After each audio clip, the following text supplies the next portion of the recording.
Yes. Welcome once again. Welcome to Impact Masters in collaboration with Africa's Talking.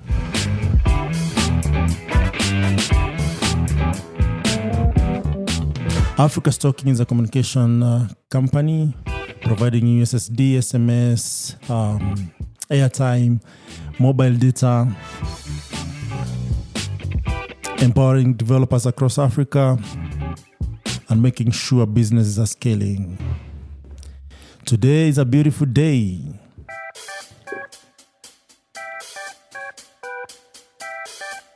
The day of the Lord.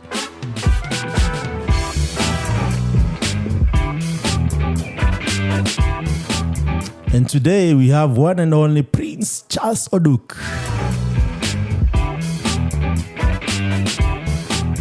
The man himself. A mechatronics engineer, project manager, senior consultant, tech entrepreneur, IoT expert, public and motivational speaker. This one guy will tell you can start a chicken business using a feather. You need that courage to build what he has built so far. Charles Oduk is branded a serial innovator. Charles is a multi-award-winning enthusiast tech entrepreneur with diverse knowledge in the tech startup and Internet of Things (IoT) ecosystem. He has managed to build IoT tech innovations from scratch through all 6 stages of product development to the market today. Technology is his passion, and he wishes to venture deeper into understanding how he can create a difference in the lives of the other people across the world using technology.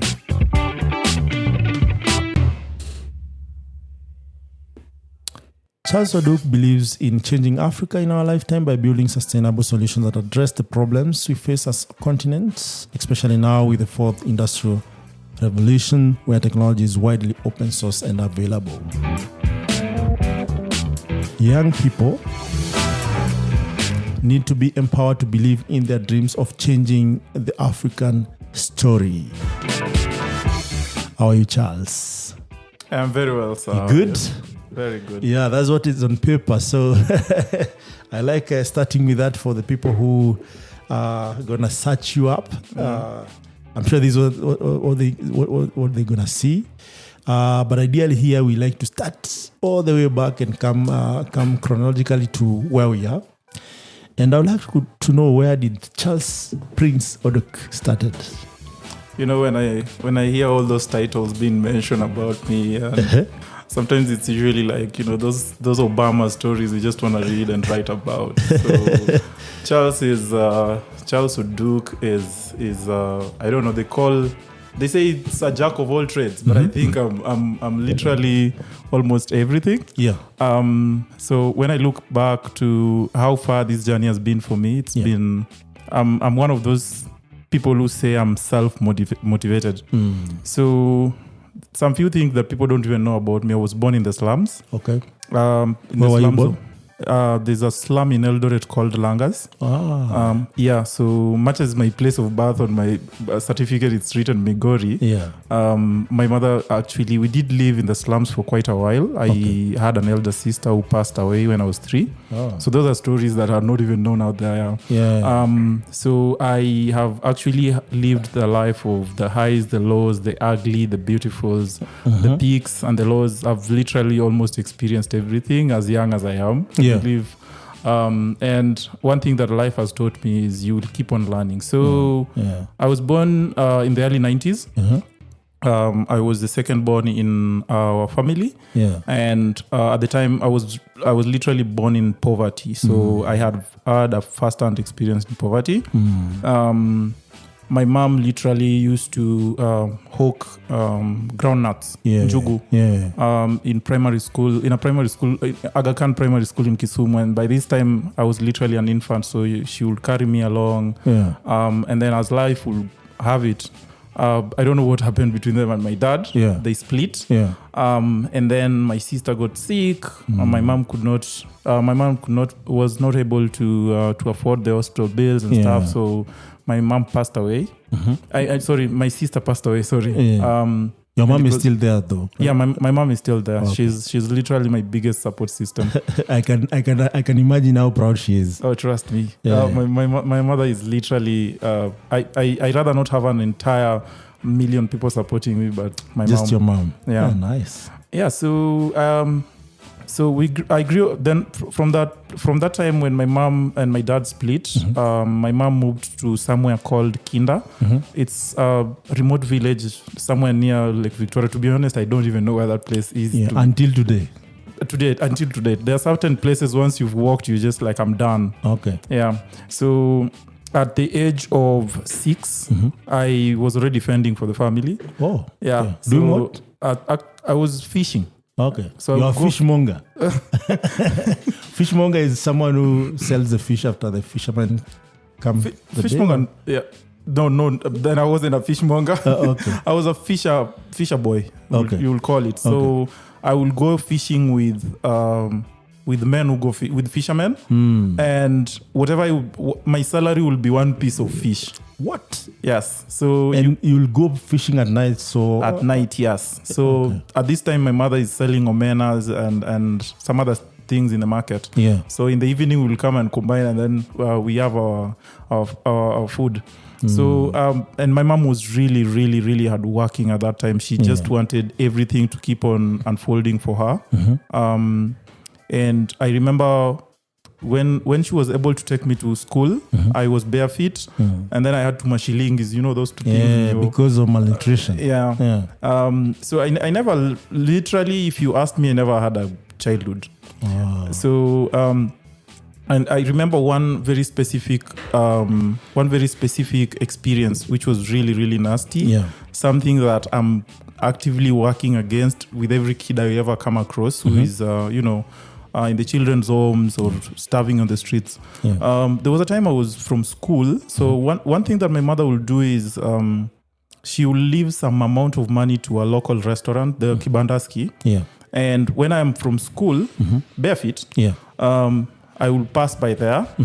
But she would tell me in the morning, so Charles, leo nimeacha pesa ya chapati mandondo, you'll just pass there, eat, and then you come home. So this day she didn't leave. She didn't leave the money, and she didn't tell me. And she always told me, if I don't tell you, you shouldn't, don't. Yeah. Hey, me, I was starving. Okay. So I went to this hotel and I told them, here's the thing. My mom said she hasn't paid, but she told me to eat. She'll come and repay later. So I ate. Okay. Nikashiba vizuri kabisa. And then, so later that evening, when my mom was coming from work, so the hotel owner called my mom and she's like, Charles alisema utakuja kulipa ukirudi. Yeah. But then my mom is like, no. Today I didn't leave any money. So the hotel owner just lets my mom go like, okay, sawa. I was beaten. By your mom? No, by the hotel owners. These guys fetched me on the field. My mom is like, okay, sawa, maybe you guys did it on a friendly stuff. I'll not pay. Yeah. So my mom just left not knowing what was planned. I was beaten at the age of 5. I was beaten like a thief.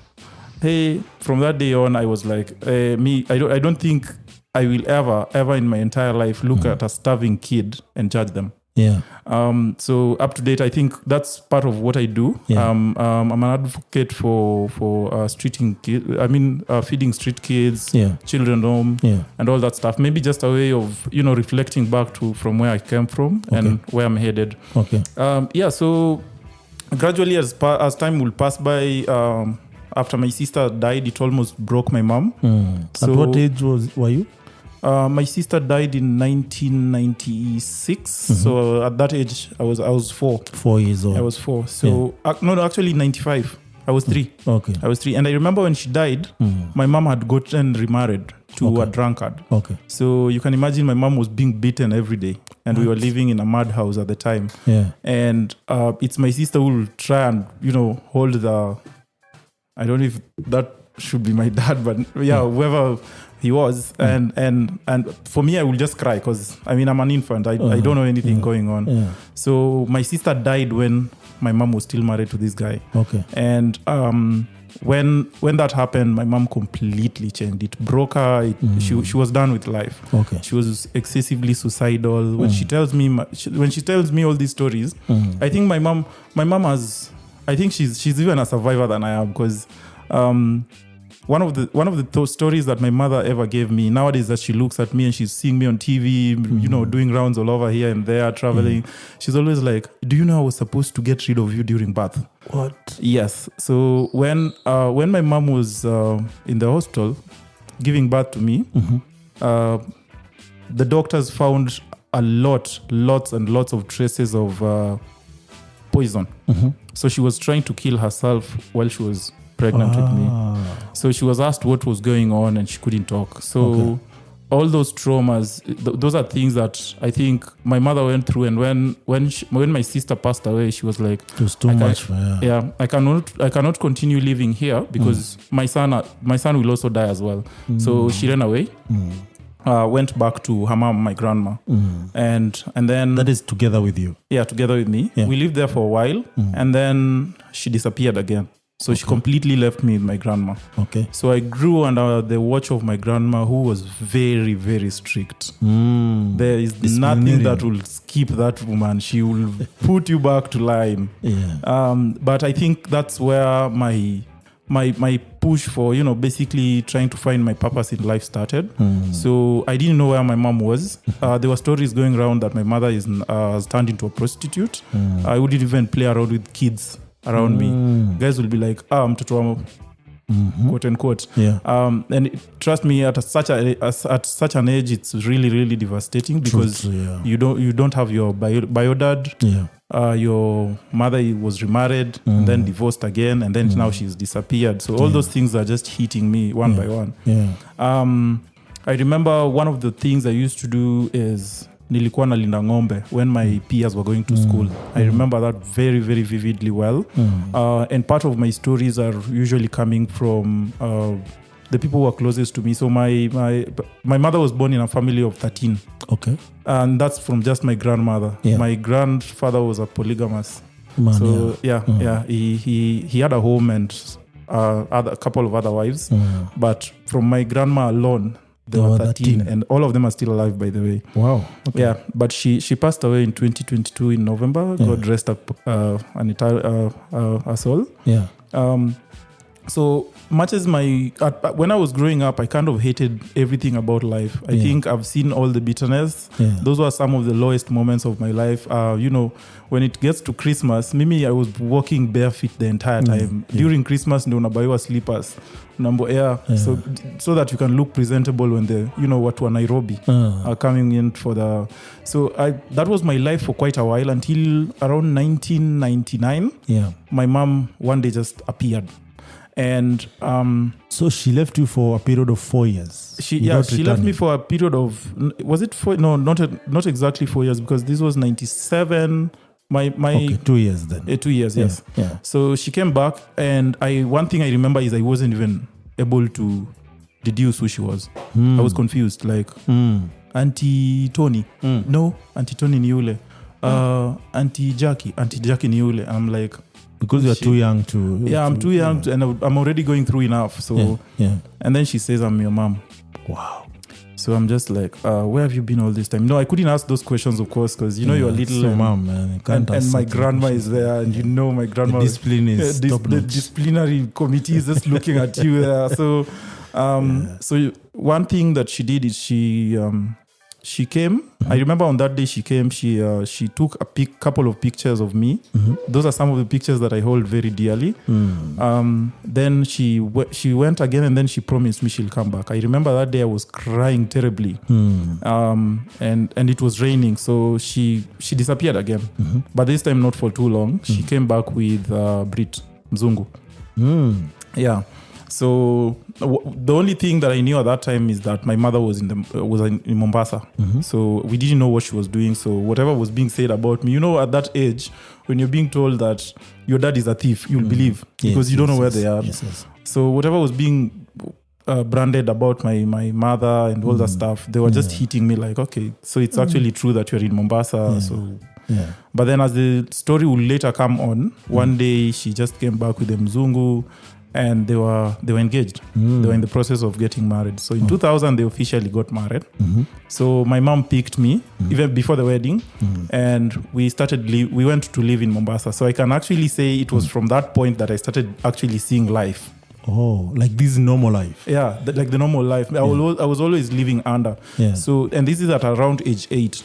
But trust me, if you even look at my pictures from the wedding, I wasn't happy.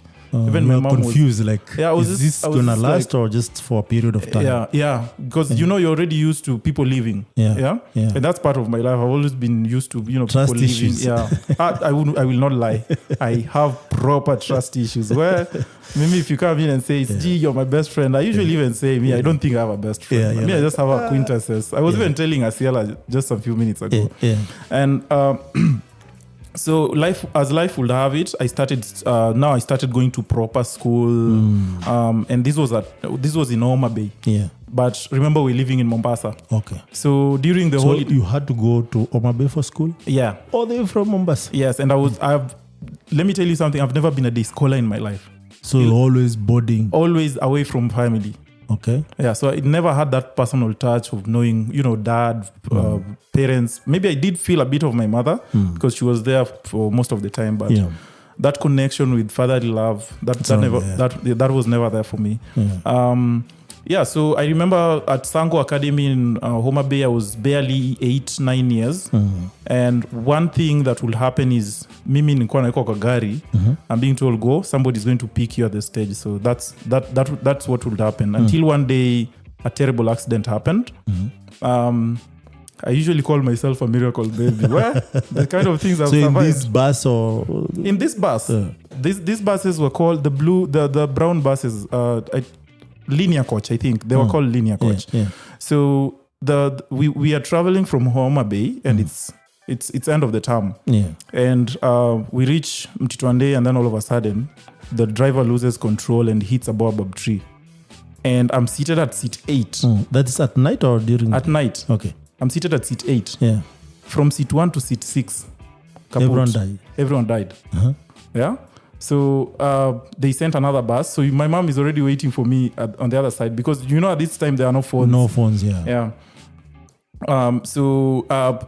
When I reached there, it was around 2. We were already 6 hours late from the arrival. 2 p.m. In the afternoon. Yeah, 2 p.m. We were supposed to have arrived by 8 a.m. Yeah.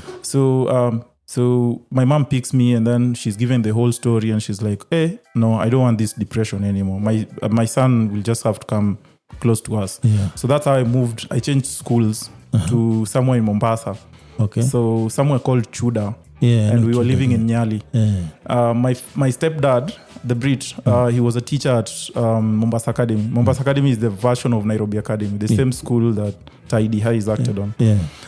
So we live in the servants' quarters, and that's where basically I had my primary school. So it was a good ride.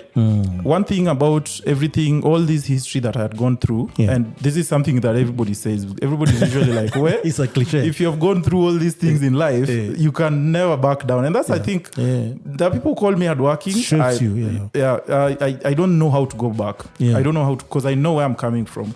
So one thing that there's nowhere to go back. There's literally nowhere. Me, I usually pray and tell God, by the way, it's either you or I'm nothing. True. So one good thing that I did do is once I got that opportunity to step into school, I put in my effort. I did the big work. So I got my 375 marks in KCP, but at this time, Mom had started getting sick. I remember when I was in class 6, she had to relocate. So that's when relocate to Migori. Okay. So she built her own place, nini. So I was now again left on the other side of the world. But at least at this time, your stepdad or just alone? No, my stepdad has actually moved, gotten another job in Dubai. Oh, okay. Yeah, teaching so he had to travel.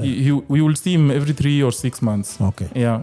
After 3 or 6 months. So my mom will do farming, which she does to date. Still living in the same home to date. So I finished my primary school. I got my good grades. And then I remember when we finished was when the PV, the post-election violence was going on. 2007. 2007, yes. Yeah. So getting into high school again was another issue. So we struggled, and then in February I got in. Which one were you invited in? Kanga High School. Yeah. Kanga is in Western or? It's in South Nyanza. Actually, I wasn't called Kanga High School, to be honest. Because of the PEV, I was called to a school in Mombasa called Kamis Boys. But my mom was like, that's not your level. No, I know how hardworking you can't just go into that. I was like, hey, mom, let me just go repeat. First of all, I was not happy with the 375. Okay. You wanted to get over 400. I wanted 450s. I wanted to appear in magazines. But my mom is like, no, this is what the Lord has given you. You could go back there and get to something. So just take. That's why I was telling you earlier. My mom has always been my biggest support. Even when I was feeling down on myself, like I'm just like I'm a loser. Yeah. So I went into Kanga High School for the first 4 years. But then I think in high school is when I started realizing there were some traits from my past that were haunting me.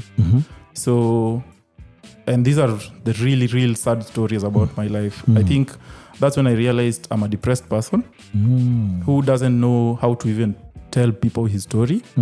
So I will laugh with you, but then deep down I'm hurting. Disconnected. Yeah. So I remember during dawns, the morning preps. Yeah.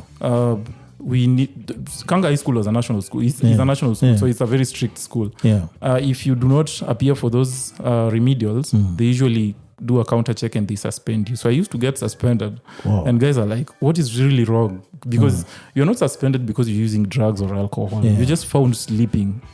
Hey, me, I was taking Piritons to oversleep because and die. You're always thinking about all this trauma and And I just wanted to escape from reality. And I didn't know that's what is called depression. To be honest, you never know. Yeah. So you're just in some sort of deep thoughts.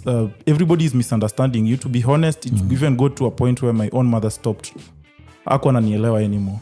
So because I wouldn't talk. Okay. I was the quiet kid who unaweza nigombeza and I'm just looking at you and then I let you go and then later on I cry on my own.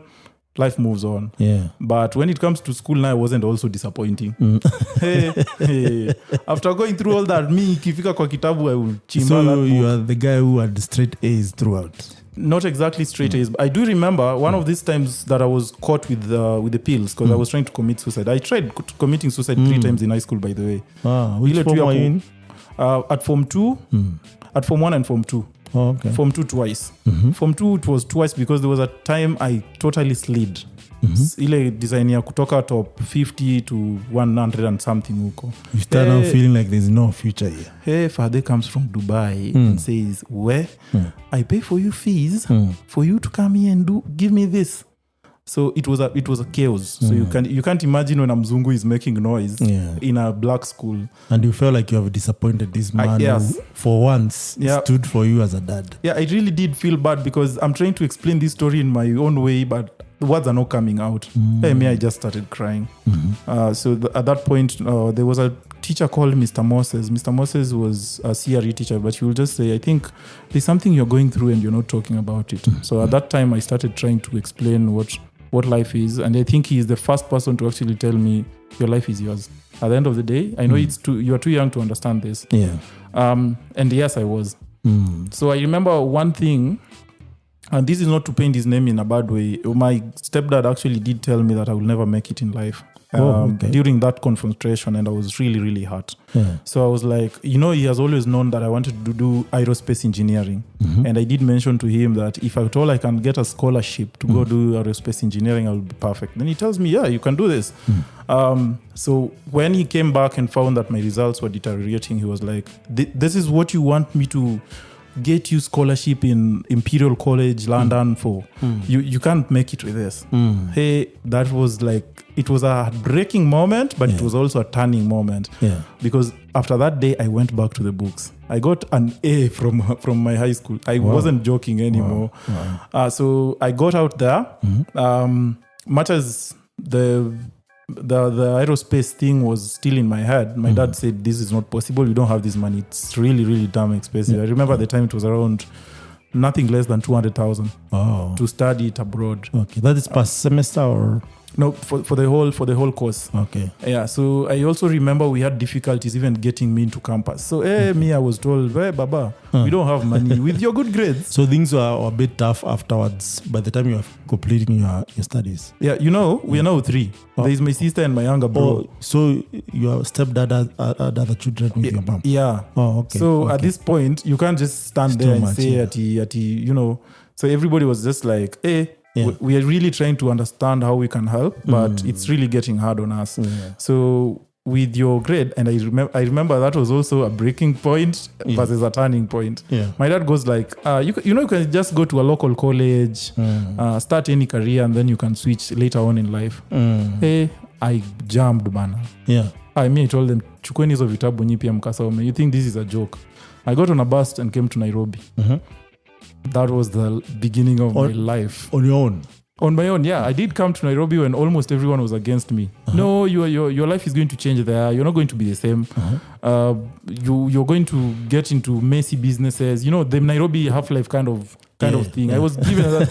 I told mom, it's better I go start struggling right now than wait for you guys to make your decision whether I should even go to school. Well, I'm just here. You did not get an invitation from any of the universities? I did get an invitation from Egerton. Okay. But now, it's not even about the Egerton part. It's not even about the Egerton part. Me, I was called to do aquatic science, and I'm like... That's why I laugh, because I know Egerton majorly is agriculture-oriented university. Yeah. And they do even agriculture engineering and stuff like that. And I know they call guys who are days versus aerospace engineering. Yeah. But I think one of the reasons why, because I did apply for JQuat. After I knew that my aerospace engineering stuff is gone, I did try for the TUC. At the time it was called... Kenya Poly. Yes. They did have that course, but the aeronautical version, but I was diploma. Like, most of those courses they really had good diploma courses, and with their diploma you can actually go and it was that good. Yes. So when you say they had, I totally understand. Yeah, but I put them as a second option. The first option was mechatronics in JQuat.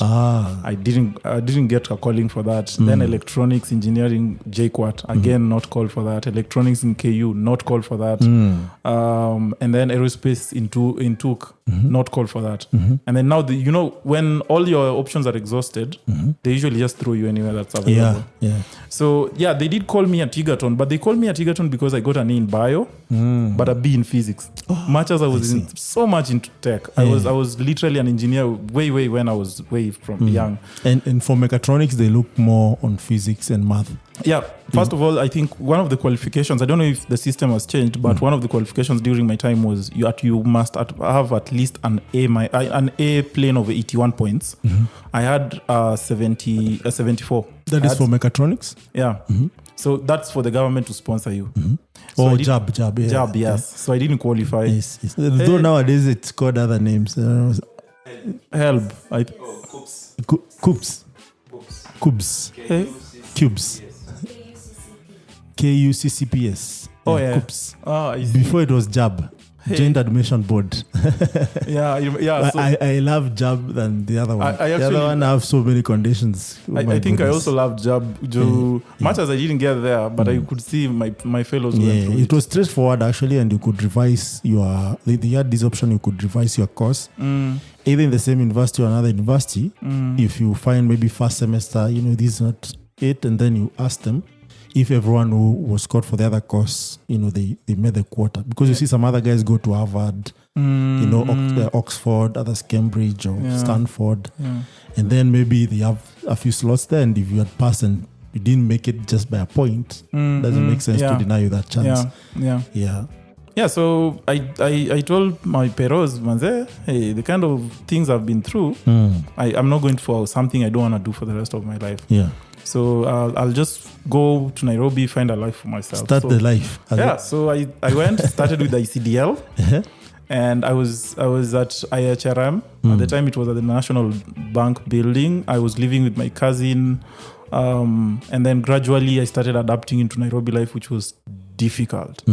I moved into What Nairobi. did you find difficult about Nairobi? Were you welcomed officially? There is nothing that sikufanyiwa Nairobi.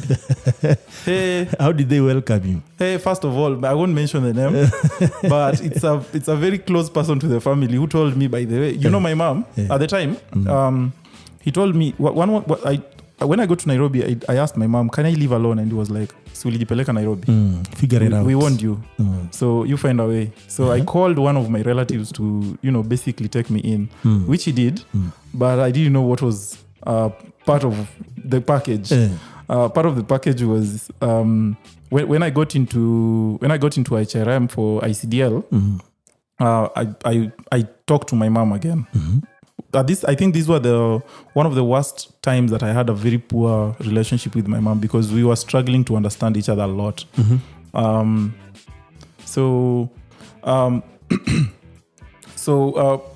mom, I talked her into sending me fare. Ya kuja tao ku attend classes. So me, I did not have food. Siji lunch, siji what. I will get like 200 per day, and that's enough. But then that's my fare from Imaradaima to Tao. So there was one day she just said, hey, we umenishinda una hizi masimu. Let me be sending you 2,000 every 2 weeks. Ujipanga. Hey, but who is my relative? Kaniambia, umeshatumiwa. Give me this money, I'll be giving you pole. On that day, hiyo siku nimempea hiyo pesa. Jamaa alirudi mlevi proper. Sherehe with your money. Amepiga sherehe na do yangu, so niko zile za wait. Tomorrow I'm supposed to go to class. Wewe, si unakula hapa? Tunakucharge? Nyamaza. Was he a gentleman or a lady? He's a gentleman. We are friends, by the way. That's why I don't want to mention his name. This could really ruin a lot of things. So, life got a bit difficult. They were also having internal issues in their home, and I didn't want to, come in there. So they used to live like a family, or? Yeah, it was a family. Okay. It's still a family. So I moved out, went to stay with another cousin of mine who was also again having issues. From this point, I went to stay in Githurai. Bas. Hapo ndo sasa Nairobi inaanza kugonga. So I'm attending these classes at ICDL. I'm pretending I'm happy, but deep down, manze, I'm hurting like nobody's crap. Because what happened in Githurai? In Githurai, kwanza I used to live huko ndani kwa nyumba ya mabati yenye it's half of this room, and we are sharing it with a lady friend who is our family friend. At some point she get depressed, hiyo pressure yote inarudi side yangu. So unajua huwezi do any huko kwa wenyewe. So but then I was patient enough to understand what she was going through. Right now she's really doing good. So I stayed there for around 2 months, and then I moved to my another cousin's house, and then luckily I got sasa. By the time I was getting out of my cousins in Imara, I had applied JKUAT. Nilienda nika apply mwenyewe, nikamwambia I'll go on an SSP. I did not tell anyone at home. Remember, this is self-sponsored. These guys told you they don't have money. Also, you don't have that. I just went with kichwa ngumu. Me, I said, hey, I'll go with this letter, like, look guys. And that is exactly what I did. So I knew something had just told me I'm going to get accepted. And I was. So me nikasema, hey mom, kuna kitu ime happen. I need to come back home. Please send me fare Katuma. Then I went, I presented them the letter. I told them I went to Nairobi to start a life. So here are my documents. Here's the feedback from the university. These guys want me there. So what are we going to do? Hey, it was a back and forth. I'm telling you, it almost even split the family. Everybody is like, why are you doing this without telling us? We sasa itabidi umejinice. Umekataa kwenda Egerton. We don't have, and everybody who was for Egerton, it was job, right? Yeah, Egerton was job. And the thing is, every person who was my stepdad literally assembled people to come and talk to me into just accepting that I need to go to Egerton. All of them, tunaongea vizuri, kifika tu ile malia, okay, there. I shut down because I knew what I wanted. Then finally they said, okay, fine. Wacha tukutafutia semester moja. That's how I started. So every semester was just like, I hope next semester I'll be in school. I hope next semester I'll be in school. And I never even failed to go for even a single semester. But one thing I always knew, me, I'm not dropping. But I'm curious. So when you went to this first year, mechatronics, there's what people hear mechatronics as before they join the course and when they join the course. For you, how was it? I think one of the scariest part of mechatronics before I even got there, because I had to research, aerospace is gone. So I had to research the next thing that will come close to aerospace engineering. And then I see mechatronics. So I started researching, what is this thing? Oh, this is the course where people build electronics and drones and robots and stuff. And I'm like, okay, sounds cool. So I could still end up in the aerospace field and it was there. I mean, then this is my route to aerospace engineering. I was literally obsessed with being an aerospace engineer. So, but then as life will have it later on, nikaanza kufind my interest is actually not even in aerospace. Totally. Me, I'm into building tech products, tech stuff. So there was my table full of electronics and me circuit boards and whatnot. Siji utu to Ampex and to theaters zilikuwa ufas. People throw them away. Me naenda na savage. Wow. I removed the two electronic parts and then I built something nice up over. Then luckily at the time JQuat, it's still there actually. There is something called JQuat Tech Expo. So JQuat Tech Expo is where I can see alumni shaking their heads vigorously. I think one thing that I usually applaud that school for is that was the platform. That was like literally my launch pad. Yeah. Because I could go there and see how people are building nice things to robots. The first year I applied, I didn't get. So I went there to see what's really happening. So that's where I started, drinking from the firehouse, programming literally. Yeah. Starting from 101. Yeah. So that is year 1, year 2? That's year 2. That's year 2. That's 23. And that's why that's when I started. Then I said, this is now where I want to be. Yeah. Aerospace, but it's been real. Yeah. But I think I found what works for me. And from then I had always been appearing on the Tech Expo. Yeah. And it kept on building me. To some extent, you are featured. Hey, but we'll get there. That's where I started getting attention, bro. So the first project you built was? It was called Automatic Farm Arrest System. It was a very conventional way of, a cage coming underground for bank robbers. In our arrest automatically when they step into a place that they are not supposed to step into. It did work? It did work, but it wasn't implementation implementation and investment wise. I mean, Kenya and Africa, we are struggling with very basic things. Hizo ni za majuu za kina Japan huko. So then I went into drones and robots. And I think that's what JQuat has always known me for until to date. Prince were robots. So I will build a lot of them and present. Though I never won any award at the Tech Expo, but I got to meet really, really huge profile guys. Dashan Chandaria, Bitange Ndemo, Olive Gashara, I think William Ruto as well. At the time, he was vice president. Yeah. And then there was this big exposure that was organized by JICA, where the Japan Minister for Science, Technology, it was big. Yeah. So that's like the first big publication I got. Yeah. Well, but I think one thing to also mention, just in case it will ever appear somewhere on record, much as it looks like I had a perfect life in campus, I was still struggling with depression. In fact, on my final year, in 5th year in 2017, February, I was diagnosed with severe depression. I was even admitted 10 days. Wait a minute. You're the second guest I'm hosting and they're talking about depression. And I like actually going a bit deeper on this. What is depression? Because even for you, you can actually imagine when you're suffering through all these traumatic experiences or post experiences, you could not just point it and say this is depression. But just paint that picture for maybe someone might be going through it right now, but they don't know what it is. They just feel tired, sleepy. I don't know how it is. I've never gone through it. Or maybe I'm going through it, I don't know. Hey. How can you actually say, okay, I need some medication attention of psychiatrist visit? Yeah, I think it's I'll actually agree with you, because for me I also always just thought this is a mood swing. It's like a small thing that comes. And let us be honest with each other, guys. The fact that people usually say man, Mimi I advocate for men's health, mental health to be specific. I know this one is going to get me questioned, but mimi ni fan mkubwa sana wa Amerix. Amerix, people hate Amerix because he speaks the truth. But on the other side, if you actually look at what he says, he usually is advocating for men standing up for themselves. Yes. Because for us, there's nobody who goes down to the street to protest for us. Everyone expects you to show up. Everybody just expects you to be the good person every day. And in fact, nowadays, the society has gotten it so obvious that if a man publicly says, I'm going through a hard time, then you're a sissy. Go sort yourself, Huko. But the reality of things is, when you're going through this thing, it's a very tough experience. Yeah. This thing is bad. Yeah. I remember when it was hitting me in my primary school, I was in my high school. But what is it? What is this thing? Yeah. How do you feel? Yeah, that's where I'm coming at. Okay. So when this thing is coming, or rather when it's stepping in, it just steps in like a small mood. You just don't feel talking to people. So that's why I think I was going through it in high school, but I didn't know that's what depression is. Of course, we will study mental health, but in campus is when I knew what was going on. Like I can't sit to even watch a movie for more than 10 minutes. My mind is just thinking of its own thing, how I'm a failure, I've never had a life.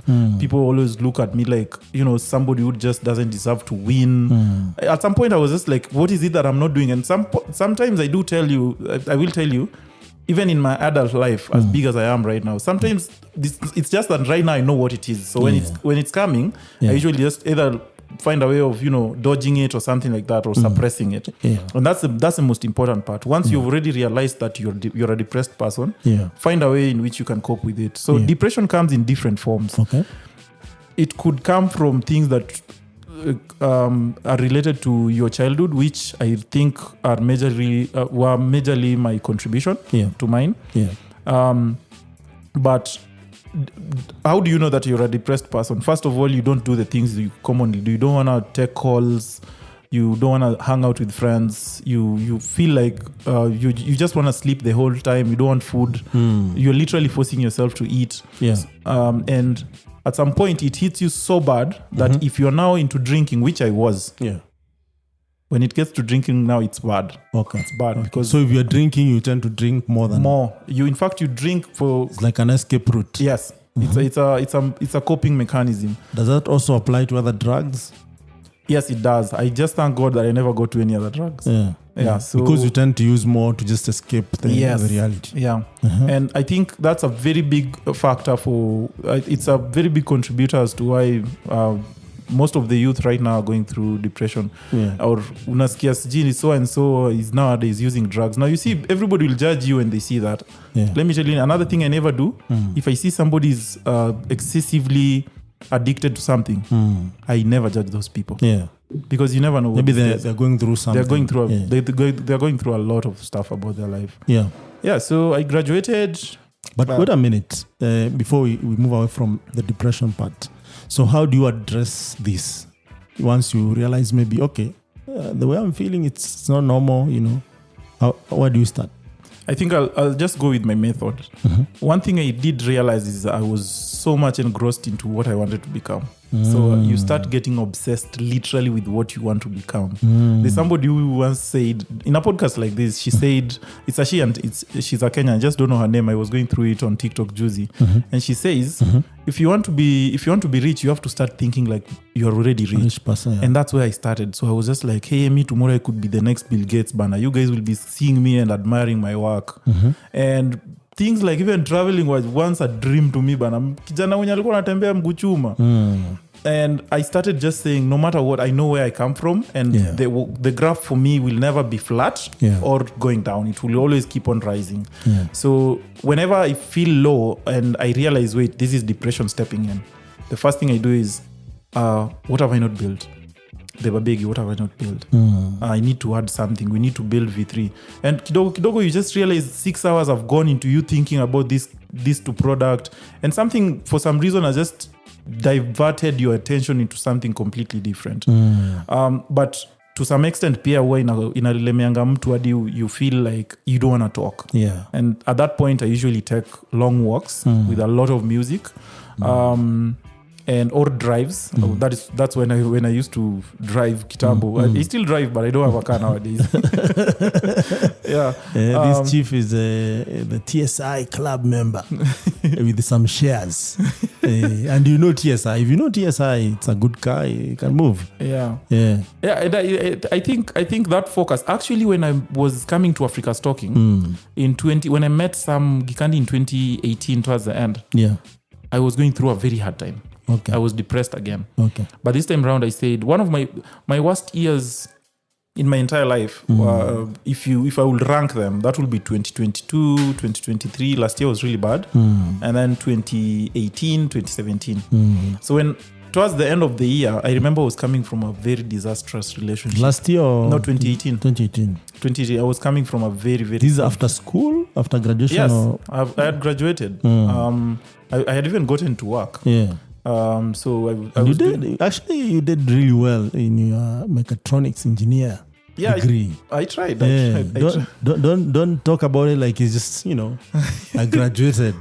The dude got a second upper, which is really impressive for mechatronics as JQuat, public university. Actually, that was top of my class. That's like first class in some, I don't know, Cambridge or Harvard or something. Yeah.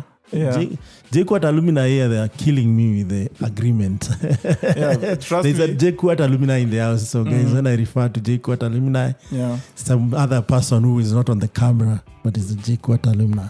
Yeah, I mean, we are obviously, we are JQuats. Yeah, we do our thing. We love you guys. Come on. Jujamaica, who doesn't love Jujamaica? Yeah. So I think one thing that I totally beat against the all odds is when I was going into first year, everybody told me there is no way you're going to escape Vuta Bangi. I was told, Uwezi Hepa, this is Juja. I got out there without a single puff. You didn't meet anyone? No, you did. I did. Even my neighbors would make a lot of noise when they're smoking. And for some reason, you just chose not to. I don't know. I never got that interest. But alcohol, na nitakubali. Because at some point I was even misusing. But I hear if you take a lot of alcohol, bangi is not the best. I see. For some reason, I don't know. True? I don't know. People in the house, is it true? This one must have taken a lot of things. But if you observe, by the way, there's some correlations there, but it's not entirely factual or scientific. But I don't know. You might tell me. I'm not the best guy to really say anything about that, but if you really indulge into alcohol, rarely will you find the fun in so you choose your poison, basically. I'm saying again, I'm not the right guy to really tell you this. Well, I totally, I don't know. So you never indulged in that? Yeah, no. Yeah, okay. No. So you thank God for that. I thank God that I struggled with alcohol only. Yeah. And they also, marijuana in Jamaica, some of it is laced with other, concussions of. Hey. So that means you might get yourself into other drugs, trying to, Yeah, I think I will admit I've taken that thing. Hey, nimekumbuka. There's a road trip we went and we were given to cookies. Mimi, I'm eating. Finally. Mimi, I'm eating this thing. Nikijua niku? Cookies. Bro, we are going to Naivasha. Tulifika hapa, there's a supermarket somewhere just before you get to, I don't know, just slightly after Kenol. I was melting. Which Kenol? This Kenol ya Thika Road uko mbele. Okay. Hey, I was melting. You went to Naivasha through Kenol? No, sorry, not Naivasha. There's huko kunaitwa aje? Abadeas or? No, there's a Nanyuki. Sorry, okay. It's Nanyuki. Okay. Not Naivasha. I keep on forgetting for confusing the two. It must be the cookies. Hey, by the way, tell people edibles are more long-lasting and severe than smoking. Tulifika hapo hadi everybody's just like, kwani huko unajua what you're bringing yourself? And I told them, guys, I do not take this stuff. Why will you do that for me? So they never told you before? They never told me, and I took two. Oh, I'm told that stuff you just need to pinch. Must have been crazy for you. It was bad, bana. Hey. You don't know how you got back. Yeah, but one thing I will admit, the feeling you're back, it's a very unique one. It's not like alcohol. You feel like you can do everything. You feel like flying. Mara kidogo kidogo. And we are riding on a bus and everybody is checking at me and me because like, what is going on? Why am I feeling this way? There's something wrong. Something had been put. How could be damn DVD. Do you know one or the other? It's more available there than any other place I know of. Yeah. So I think that's my basic early career journey. Of course, right now I'm a bit grown up. So you said you graduated and then you got into a bad relationship. Actually, the relationship started when I was still in the university. In the university, I've gone through 3 severe bad relationships. In the university? Not in the university, in my entire life. Okay. And the most recent one ended in 2022 October. But the one in our campus, that one almost killed me. What happened? Bro, it was bad. Well, bana, mara things are just not working. Na mi pia unajua, I'm coming from a background where a lot of people leave me. Okay. I'm surviving through a lot of trust issues. Yeah. So anything that you'll trigger, anything that the lady will trigger that will affect my life one way or another, will definitely get bad for me. Now, most people who know my stories, of course, I did have friends who will see how bad things will get for me at some point. Yeah. Much as you may try to hide it, one way or another, people usually find out. There's something wrong. People usually say that I tend to date wrong ladies, and I think that's why I've been single. Wrong in terms of they're not trustworthy, or like I don't know. I usually when I'm starting to date, mtu anakuja kama ametulia tu, ana shida, and then gradually unaanza kuona tabia zingine funny. Now you see, the thing with me is, if you're my person, mimi literally chances of you knowing almost everything about me is very high. Yeah, you literally know even. So you put everything on the table. Yeah. Now the problem is, and this is so. In fact, I was even saying today in the morning that I'll mentioning on this podcast. Human beings are very bad people when they realize you're vulnerable. Mimi, I've gone into places where people respected me, but the minute wakaona took a small fault, kumbe jamana struggle now, this to thing hapa na hapa, you just start realizing this. They treat you differently. And then now with your trust issues, it makes it makes it really, really bad. And you know, sometimes people usually treat trust issues as something that is extremely bad. You should feel bad about yourself that you have trust issues. Some of these things we are not. You never chose them. Actually. Yeah, we never chose them. These are things we are living through, and we have to accept. Maybe not accept, but we have. And they have shaped you who you are. Yeah. So it's something that actually. Yeah. And I agree with you 100%. It's something that actually, if people could appreciate, and that's why actually we do this podcast. Like, for me, I believe most, like 99% of the most brilliant people in the world, or the most successful people in the world, they have a story that if you heard about it, you would actually be either learn or look at them differently. Yeah, like you'll be what? And know actually this shaped them to who they are. So we start appreciating those journeys and not judge people based on their past and how life shaped them to be. We could actually grow together. I'm not saying it's a good place where you have trust issues, or you take time to trust people, or you realize people are hiding things from you and you're like, oh, and I was upfront with you. Then that we can be able to collaborate more to, and grow all together. Yeah, I think, and that is entirely true. Especially, I think one of the toughest lessons I came to learn is you're easily used if people know your weakness. Mimi, I was used, bana. Hey, me nowadays, I'm not afraid of telling my story. If you want to call me a sissy, call me. Say, I'll be fine with it. But it's better I say my story the way it is than live with a lie. True. My most recent relationship ended severely bad because things went south for me. Okay. When I left AT. So financing was not that good. Yeah. So this person essentially came to you because you're doing good? Yeah. Basically, that was it. I was on top of my career literally when she was coming in. I was being featured on KTNs, do what. And then one day, one way or another, things happened and investments were no longer coming for startups that were in AT, so we were forced to exit. Yeah. And, much as I really did fight with accepting that things were done. Yeah. And I kept on saying, no, something is going to come up. And it was tough. Yeah. It was tough. Yeah. I went back into severe depression and drinking early 2022. Yeah, early 2022. It was bad.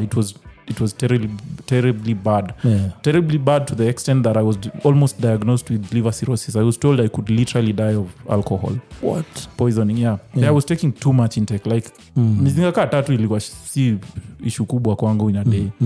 And then I think I started... And here Mizinga, you're talking about Mizinga. I'm talking of kwanza cheap liquor, wachana na mzinga za JD. Me, I'm talking of Hunter's Choice. Me, I was escaping things that were almost killing me, bana. Now, you walk next to people and guys were like, "Unto see you, Beba Begi." What? And you're like... Man, I can imagine I was here at the tea, so I didn't know all this was going on. A lot of things happened. So let me ask you, Charles, now that you're talking about this, have you considered quitting, the drink? I literally don't think... Let me tell you this, and I'll put it loud on speaker. The problem is not alcohol. I literally need... I think for me, my restoration started March 2023 last year. When this relationship was now over, because I took a lot of time to actually get over her. But one thing I started fixing was my mental reasoning. Where are you positioning yourself when you're going through a hard time? But Kaka, you and I know, even if you got to marry, wed someone and everything, a woman might wake up one day and say, you know what? Or even they will not say, Nairobi, you find someone just moved. You just go to ASO and do your day-to-day. And then by the time you're going back, and I have a friend who actually took his life because basically that. So this is serious. So that's what I'm saying. If you know for sure if someone maybe, betrays you, because that's what you feel. Like someone betrayed you, it reminds you all the processes before that a lot of people left in your life. No one was showing up for you. And the only solace is drink. So are you more safer when there's no that drink altogether and you have made that? Because also that's mental strength of saying, okay, this is my weakness. Whenever I feel down, I run to this. And it makes my life worse. Why don't I just stop it altogether? Because anyway, alcohol doesn't add much value in anyone's life, right? Yeah. So, but I see like I'm throwing you off the cliff. Is not something that you have thought about, but ideally... Maybe, I don't know. But it's up to you, man. Everyone says any reform starts with it. Let me ask you, do you drink yourself? Rarely. Yeah, okay. Rarely. Same here. Yeah. I rarely nowadays drink, but I do drink on a social capacity. At the time... And I have my choice of drinks. So. Oh, I see. So I will not consider myself a guy who drinks. I think that's why you started your statement by saying, I've never gone through depression. Depression inakusukumanga hadi unasema, now I want to be numb. Literally unaangalia time, unasema, kwa nini jioni haifiki nilale? You are seeing like your entire suffering is just getting more and more. So the next thing you want to do is drink to pass out. Yeah. But I started working on my mental capacity. I started saying all these things I've been through in life, they were supposed to frame me in such a way that I'm supposed to realize my true potential and also realize why I exist in the first place. Bro, my reasoning completely changed. Like it completely changed to the extent if I see a problem right now, I'm like, wait, this is something that I'm just going to get over tomorrow. And it actually happens that way because, initially, your brain is refusing to wake up. Yeah. But right now, you've seen the kind of things you've done. Yeah. Me, sometimes I just get calls. When I was coming here, up at Tao, there's a lady who came to me and she was like, Prince Charles, CEO Beba Begi. I can hug almost a minute. Me, I'm like, sorry, who are you? I follow your work on Facebook and I think you're motivating and you're motivating even my son who is in high school. I'm like, these are stories that nobody, like there is some level of change that you're doing outside there. Ile time when you're going through stuff and you don't do it, you don't know how many people are depending or rather following your story. So I started realizing that I have a purpose. And my purpose is to first find myself. And by finding myself is to never let what is external affect my internal. Oh, nice. So when Looks like you're doing a good work. I just had to. Yeah. From around March, by then it was just like, that ile unatap meza and you're saying, I'm done. This is no longer going to happen for my life. Yeah. And you've seen a lot of change.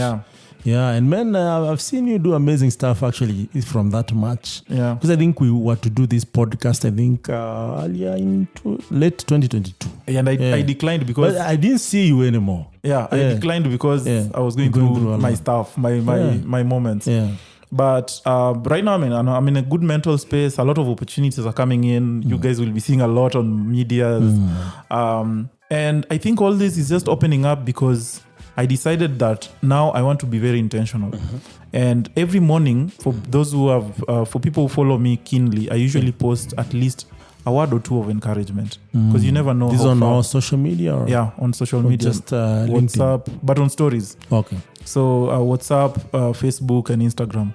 And some people actually come back and say, you completely changed my life with your way of reasoning. Guys are usually like, what did you do? Because there were people who saw me going through that. Yeah. And they were like, how did you manage to solve this entire thing? How did you manage to shift the whole boat in your favor? Yeah. And but Charles, please take us through, most young guys and even old guys actually go through a lot of breakups and they treat it as betrayal, and both gender actually, because even if you leave a lady, she'll still go through the same, because if they really trusted you and they counted on you as a partner, start even having plans like how is this gonna look like, and then someone just says, you know what, I'm not part of that picture. Now what you struggle with is that, man, is it me? What's wrong? Yeah.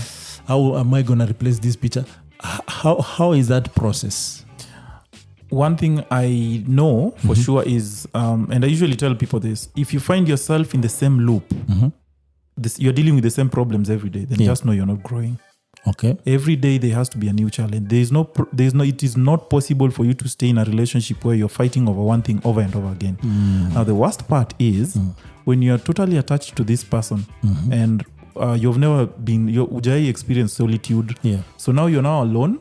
And the worst part is, relationships are usually, I don't know, I call them, they are weird. It's a symbiotic kind of a relationship, but one toxic thing, you're done. Yeah. Because there are certain people who get familiar with who you are. And once they do that, some of them invest in that. Yeah. And I've come to realize that the reason why I'm even single right now, I'm taking my time. I just want to build my career. Yeah. Build yourself first. Yeah. I really struggled with relationships. I really did struggle. Some of them probably I was the problem. You never know. Yeah. Maybe some I wasn't. Yeah. But one thing I've always known is if you're in a relationship where you're constantly fighting over something, let's say I don't know, coming late or even alcohol, then you realize that this thing is never going to change. You have to put yourself back on the weighing scale and say, am I willing to deal with this more?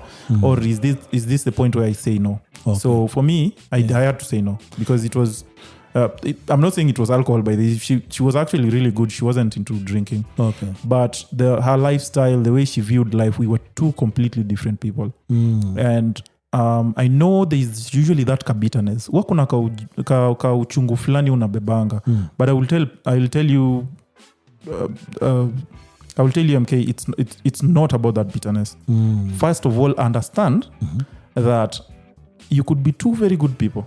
You're just a mismatch. You're not compatible. You're not compatible. Because that's what I realized. Mimi, I know I'm a good person. Pia on the other side, she knows she's a good person. But when we come together, there's just sparks.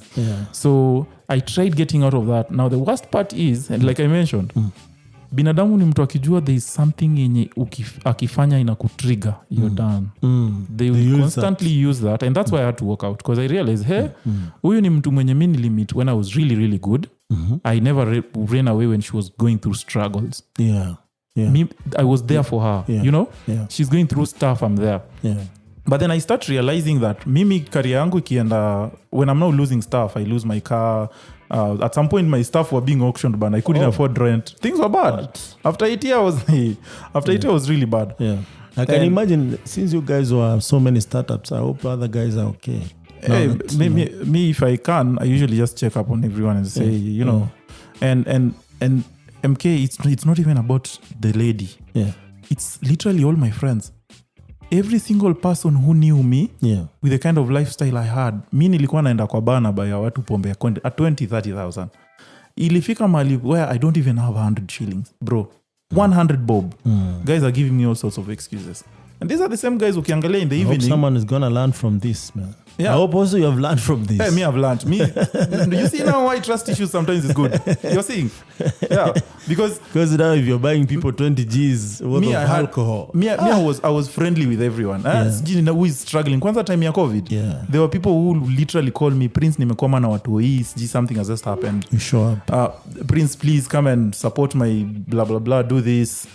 Prince, please buy at our, you know, I remember there was a guy, my second car was a Beamer, BMW. I didn't buy it willingly. My friend was going through stuff and he was like, hey manze, mtu wangu anaenda operation na sina ido. So please just take the car, give me some money, hata kama ni nusu. If I ever get better, I'll refund you back, you give me back the car, or you'll completely buy it off. Man, when it was now my turn, everybody was gone. Let me tell you, I will look, contact list yangu over 1,000 contacts.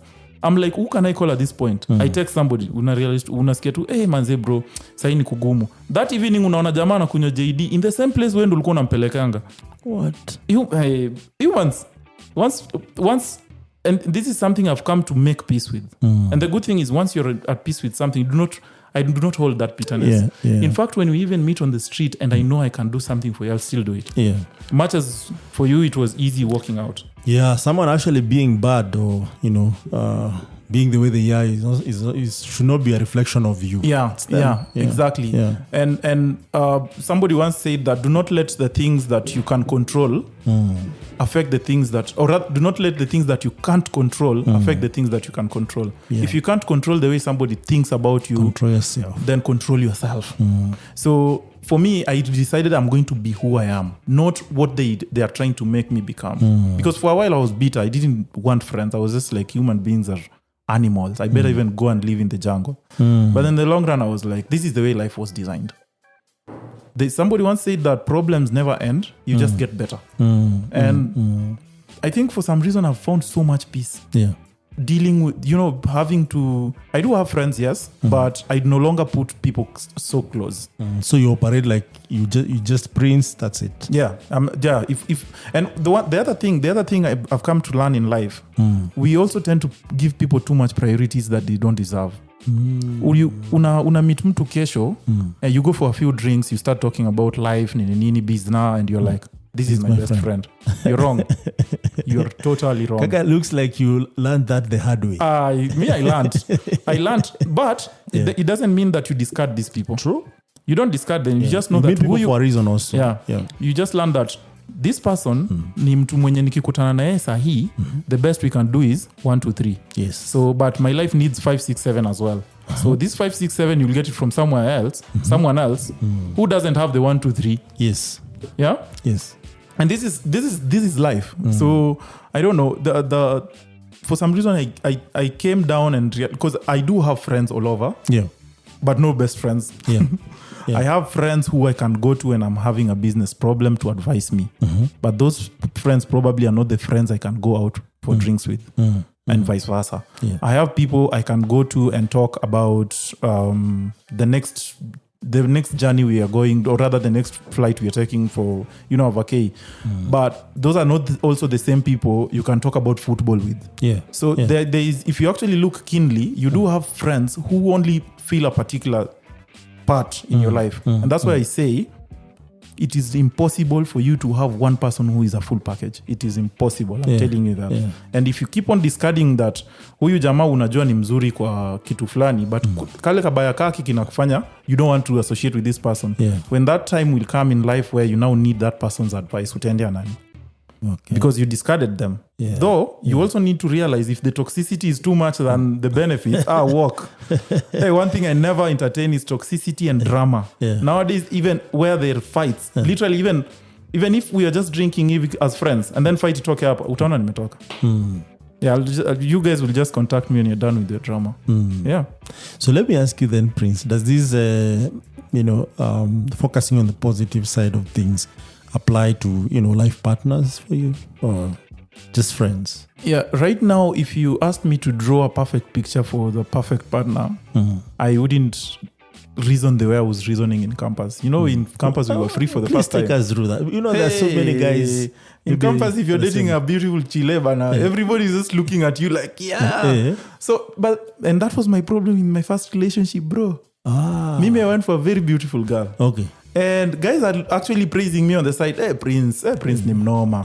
But deep down, yule dema tukirudi kwa nyumba tunasumbuana. Jua sasa, I am too attached to the level yenye if I walk out at the moment ni mimi ndo nitaumia. Yeah?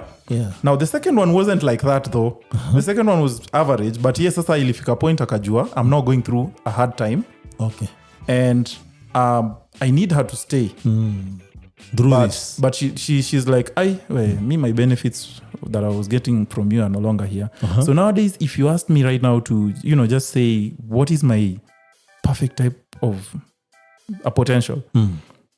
Hey, the first thing is drama free. Tuanzie tu hapo. What is this drama? Please paint a picture. Like, right now I'm at a podcast with you. If I get a call right now, I won't pick up. Yeah. Me, I've been with people who so that will be a problem. Yeah. I've been with people who that is a serious problem too. Why are you ignoring my call? You should have even weka yo mic kando ni text alafu ndio urudi. So I'm like, wait, what? And then I realized as I was growing my career, it was difficult to balance the two. I need to attend meetings.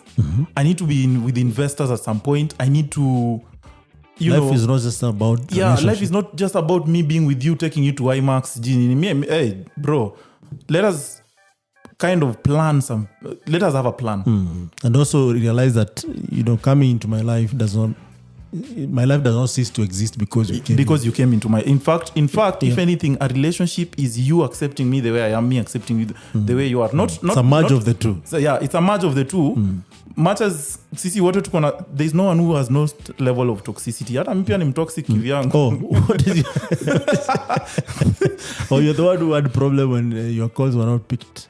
No. Me toxicity zangu nayo. Because now that one I'll tell you, maybe visit your friend Amerix a bit. Let me tell you one toxic trait about me. Mimi kastaki kuongelesha nitakwambia niko kwa meeting. Na sasa na watch TV. Yeah, so some people find it really because as an escape. Yeah, I don't know how to say. Nowadays I'm learning to. I never knew how to say no, and that's why I was bullied. Mimi kwanza after AT, I had lost funding completely. But then my chile comes in and says, "We, manze si leo tuende nyama choma." And I'm like, manze sina do." So and then I'm on a guilt trip. I will be guilt tripped. So you know what I do? I go to Talas, manze. By the end of around May 2022, nilikuwa in loans of around 150,000 from Hutu to which you don't know how we will pay. Yeah, I just say it's God. Because niliuzanga lockers flani to Gava, and at the time I was the sole proprietor. Actually, we'll talk more about that because that's another part of you that we have not talked about. Yeah. So I think once I got that deal, I paid all my loans and I said enough. Wow. So I just said, whatever money I'm going to get right now, nobody has control. Because I realized, wait, hii pesa ni yangu. Ni mimi, I'm the one waking up every morning. To go and struggle there. Alafu wewe, you're bringing in with your demands. You're not try sana. And so the other thing is, so toxicity and drama, free, please. We will have disagreements, but we have to have a mature way of solving them. And that can only be seen during the dating phase. So mimi I'm not usually in that hurry of where nimekujua leo we are getting married next year. Total disaster. So how long do you stay before you get married with Prince? Mimi right now naona if I actually get into a relationship 2 years hata naona ni kidogo. Because people know how to depends with the person. People know how to hibernate who they are. Oh, okay. People are really good. People are so good. They can act. People know how to dramatize who they like. Unaweka tu mtu umekuja weni. They usually say what in a sheep's skin something. Like unakuja you're so innocent when ni malaika. And then one day sasa umeshanijua from A to Z.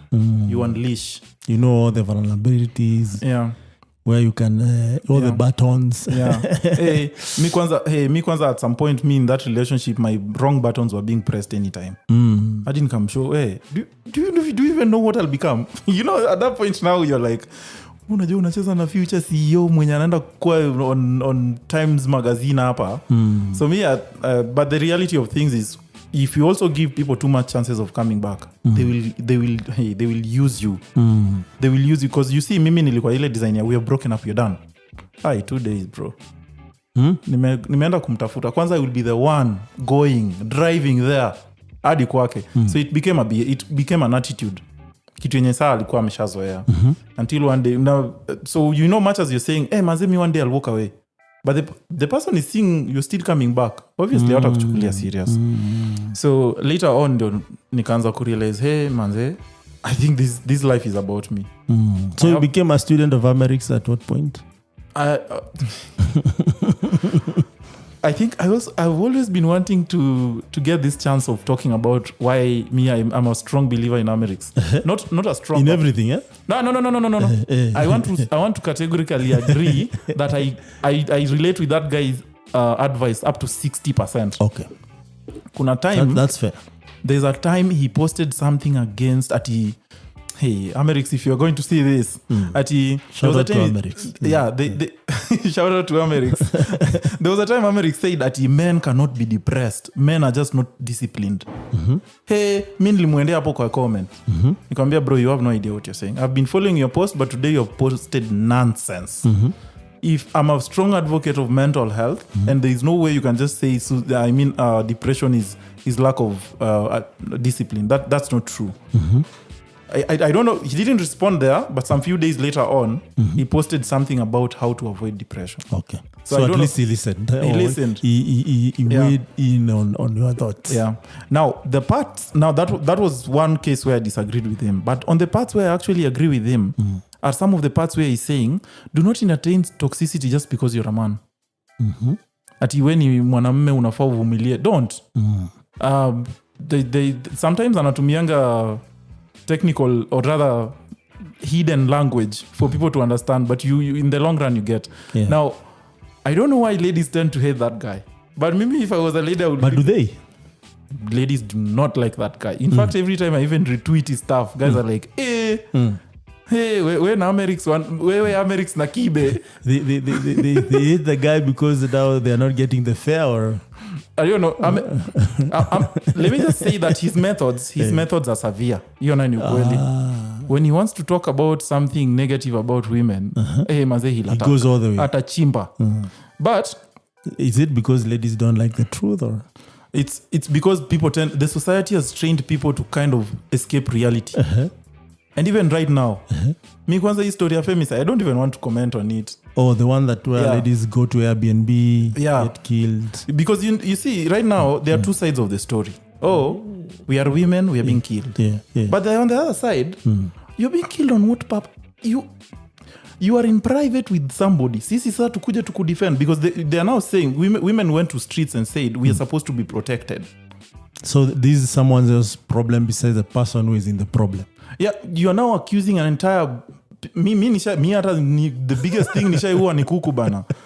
So when you say men are killing women and you need you see two people, maybe they're telling the government. I don't know. The government should do what? Maybe take good care of them. Government utupunguzia taxes bana. Taxes. Because is there anywhere where you usually sign that I'm going to meet so and so in private? Because of course not, but you see it's your right to for government to keep you safe. How? Providing security. How? Oh my God! If let's say you meet a lady right now in the evening and you go for drinks and then you disappear, how is the government supposed to protect you on that? I'm not defending the government; they're hurting me in a way right now, by the way. But how, or rather, how should another man protect you in that case? These are things. It's a tough conversation. It's a tough conversation. But now the problem is society is picking ile side yenye people are making noise on. Maybe the lady should have been here to tell us more about this. Yeah, I feel like we are two men who are discussing about ladies. I feel like we are not facing the real issue. Yeah. The real issue, let us face these facts as they are. If you're a parent, as your kid is growing up, teach them basic life lessons. Do not disappear into the Airbnbs and private rooms with somebody you just met online. People are different. Somebody is not me and me, I'm not somebody else. Yes. And this also should cut across men as well. Over 70% of suicides in the world are men. Sisi hakuna mtu anatuendea kwa street protest. That's true. And sisi, you'll never hear us saying, women are causing us to kill ourselves. We don't do that. Mwanamume unakuja chini and you settle down and you say, I need to fix my life. Yeah. And the reality of things is, as it looks, things are a bit tough. Yeah. On how the society accepts certain things. Yeah. Mimi, I'm not saying that I will never in my entire life support somebody else being killed, a woman or man. Yes. But there are some GBVs that are actually hurting men more.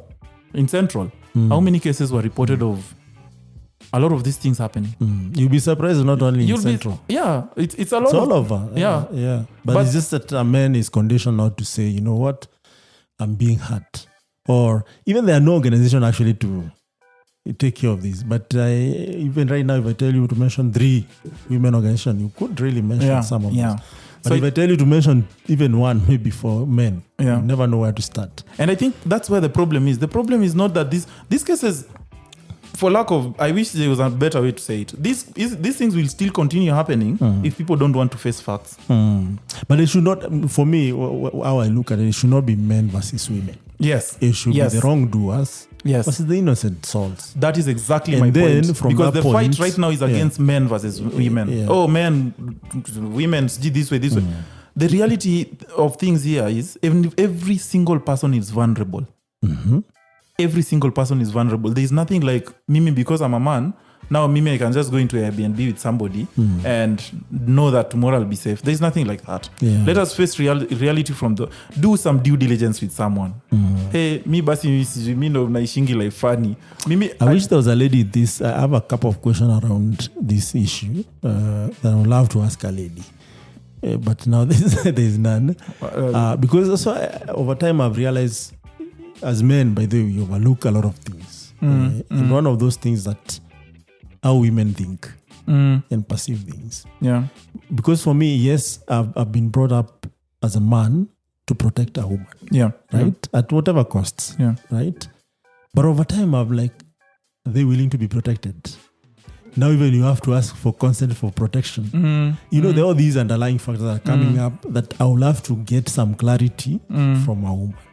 But even besides that, I feel like there's more problems than we think. Yes. Beyond even this killing and whatnot. It's the way people have been brought up. That also we need to take a step back and say, okay, look, people are getting killed, people are getting butchered. No one deserves that. Yes. Maybe a woman or a man. But how can we address that is the message we should take out there. Not that we need to fight this gender. That's not going to solve this. That war has never been won since this world was made. Yeah, apparently, I mean, I was in Cambridge 2 months ago, and those people are protesting about things that are literally affecting everybody.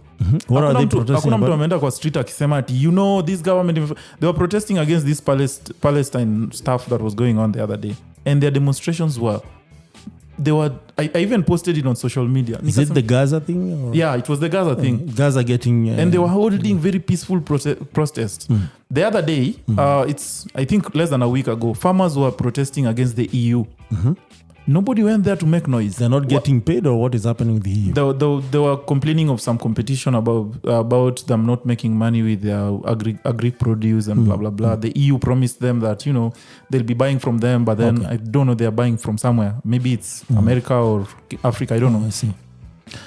These guys, they just took their tractors, they parked them on the road, wakaenda home. That's enough. The economy stopped. Nothing. You listen. I like the way the whites protest. So were they told, like, guys, we'll buy from you. Please take your tractors, or how was that? Somebody had to come and address it. This thing was trending for a very long time. Sometimes last week, those guys just took their tractors. And this was across almost all EU companies. I mean, in countries, Germany, France, Belgium. I'm not sure about London, but Bulgaria, all those guys, they were protesting in a way that you can clearly tell that these guys are hurting, and if you don't correct this, they will go back there. Yeah. But let me say one thing before we shift gears to all the men who are listening and all the ladies who are listening. Please stop killing our beautiful ladies. You know, Africa's the most beautiful women in the world, hands down. Please. That's true. Do not kill our beautiful women. Also, women, do not kill our handsome men. Let's all live in peace. If there's a conflict, let's find a way to resolve it. We can go dancing, release the energy, try to address it in a different way. Or just, go for an exercise walk or something that actually distract you. But I know it's not as simple as I'm putting it. But all in all, please. And if it's not working, just split. There's no sin in that. Yeah, I'm just saying it's not as simple as I'm trying to put it. Because I know by the time someone decides to kill someone else, there's so much that actually happened. Yeah. So seek maybe help, try to live. And I know also economy is contributing a lot in these issues whereby people are getting killed. So I hope we can create more opportunities, because now you see why we are using you as a better way of demonstrating is because those guys actually, their worry is not where they'll get the next meal. Whereas we know our sisters here who have graduated, they don't have a job. It takes 10 years for someone to get a reliable income. So they have to go out there in Airbnbs to get an extra coin. Maybe they have siblings back at home who need their help. So there's more besides just saying, guys, stop killing each other, go for a dance and all that. And those are also, the issues. Those are the issues we need to address. There are a couple of issues here, and I like you are here because with Beba Begi and other innovation that you have can create even 2-3 more opportunities for everyone else, right? So I'll leave it at that, and I wish next time we get a lady here to check these conversations, because for us we can say, men are the one who build structures. I know. I don't know what we are building the nation, trains and whatnot, but we never ask ourselves, by the way, can disabled people access these structures? We don't think beyond what we just imagine at that particular point. So but nevertheless, you are an innovator, Charles. Now that you have heard about your life, and you've built so many. You started with robots in school, and there's this product that I knew you through it, Beba Begi.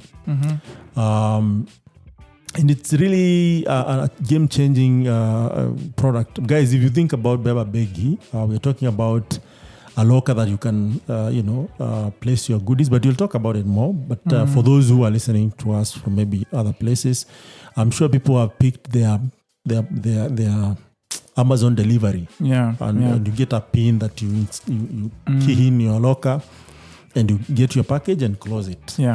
So Charles actually figured this before Amazon, or just together with Amazon, almost the same time. I wouldn't necessarily take that credit, but I will say I'm the one who figured out how it can work for over 85% of Africans.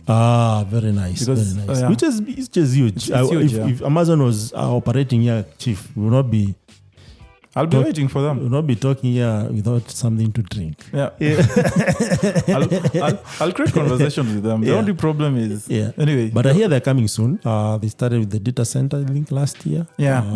So things are looking good, man. Don't think like it all is lost. So please tell us more about Beba Begi. How did it start? The wins. I know you have provided your services and the infrastructure in different events, big events actually in this country. You have sold to the government, you have raised funds, there is an investment in your please take us. People are thinking, Charles, heartbreak, depression. No, Charles has done some amazing things since he left university. I think my journey in life was always written even before I started knowing what I was meant for.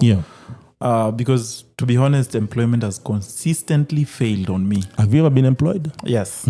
I've been employed before Africa's Talking twice. I've also been employed after Africa's Talking once. So what happened before Africa's Talking? Before Africa's Talking, it was just a matter of again stepping down, because I just felt I wasn't growing. It was around 2018. This is when I was actually building the first prototype plastic model of Beba Begi. And there was just some push and pull back and forth. I wasn't growing. So I was even taken to the management and given a warning that, if you do not stop building this thing during, to be honest, I was working during work hours, yes. But you see, the thing is, this is a casino. In a casino, when people are playing, what else do you do? So I will write code. Serve them drinks. No. Maybe that's what they want me to do. So I just felt like there was no growth for me. Were you a software engineer there, or? No, I was an electronic engineer. So one of the things I will do is to basically make sure that I'm maintaining the electronics in the casino. But one way or another, there were some very sensitive cases there. I wasn't doing something right. This competition for ranks in enterprises. Mimi, I've never ever sat in a place where I'm employed looking up to how will I become a manager. And I think that's why I'm saying employment is not my thing. So I quit, and I quit for a whole month. I did not know anything to do with my life until I was called at Africa's Talking. At the time, I didn't even know Africa's Talking. Who called you? I was called by a lady called Felicity, Gloria, and some guy called Martin. Martin is part of Lake Hub. He's running a business called Fab Lab Winam. Big up Martin. Martin who? Martin Olo. Okay. He's the MD at Fab Lab Winam. Okay. So they were also looking for a mechatronics engineer to run for them a project. But then I went there and I was honest enough. For the first time in my life, in an interview, I told them, here's the thing. If you're employing me, just know there is something I'm building. This is Felicity Mencha, Gloria Kurere, Martin Olo. Yeah. And I think those are the ones I remember. Okay. Yeah. So I told them the reality of things is I'm coming from this employment that I'm from because I quit because they simply told me I cannot continue building my stuff there. Yeah.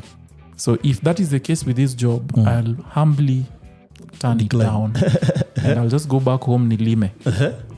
And they said, you keep on mentioning that you're an entrepreneur. I didn't even know anything about Africa's Talking. I didn't know about Africa's Talking Labs or anything like that. So they're like, do you have anything to show? So I showed them my website.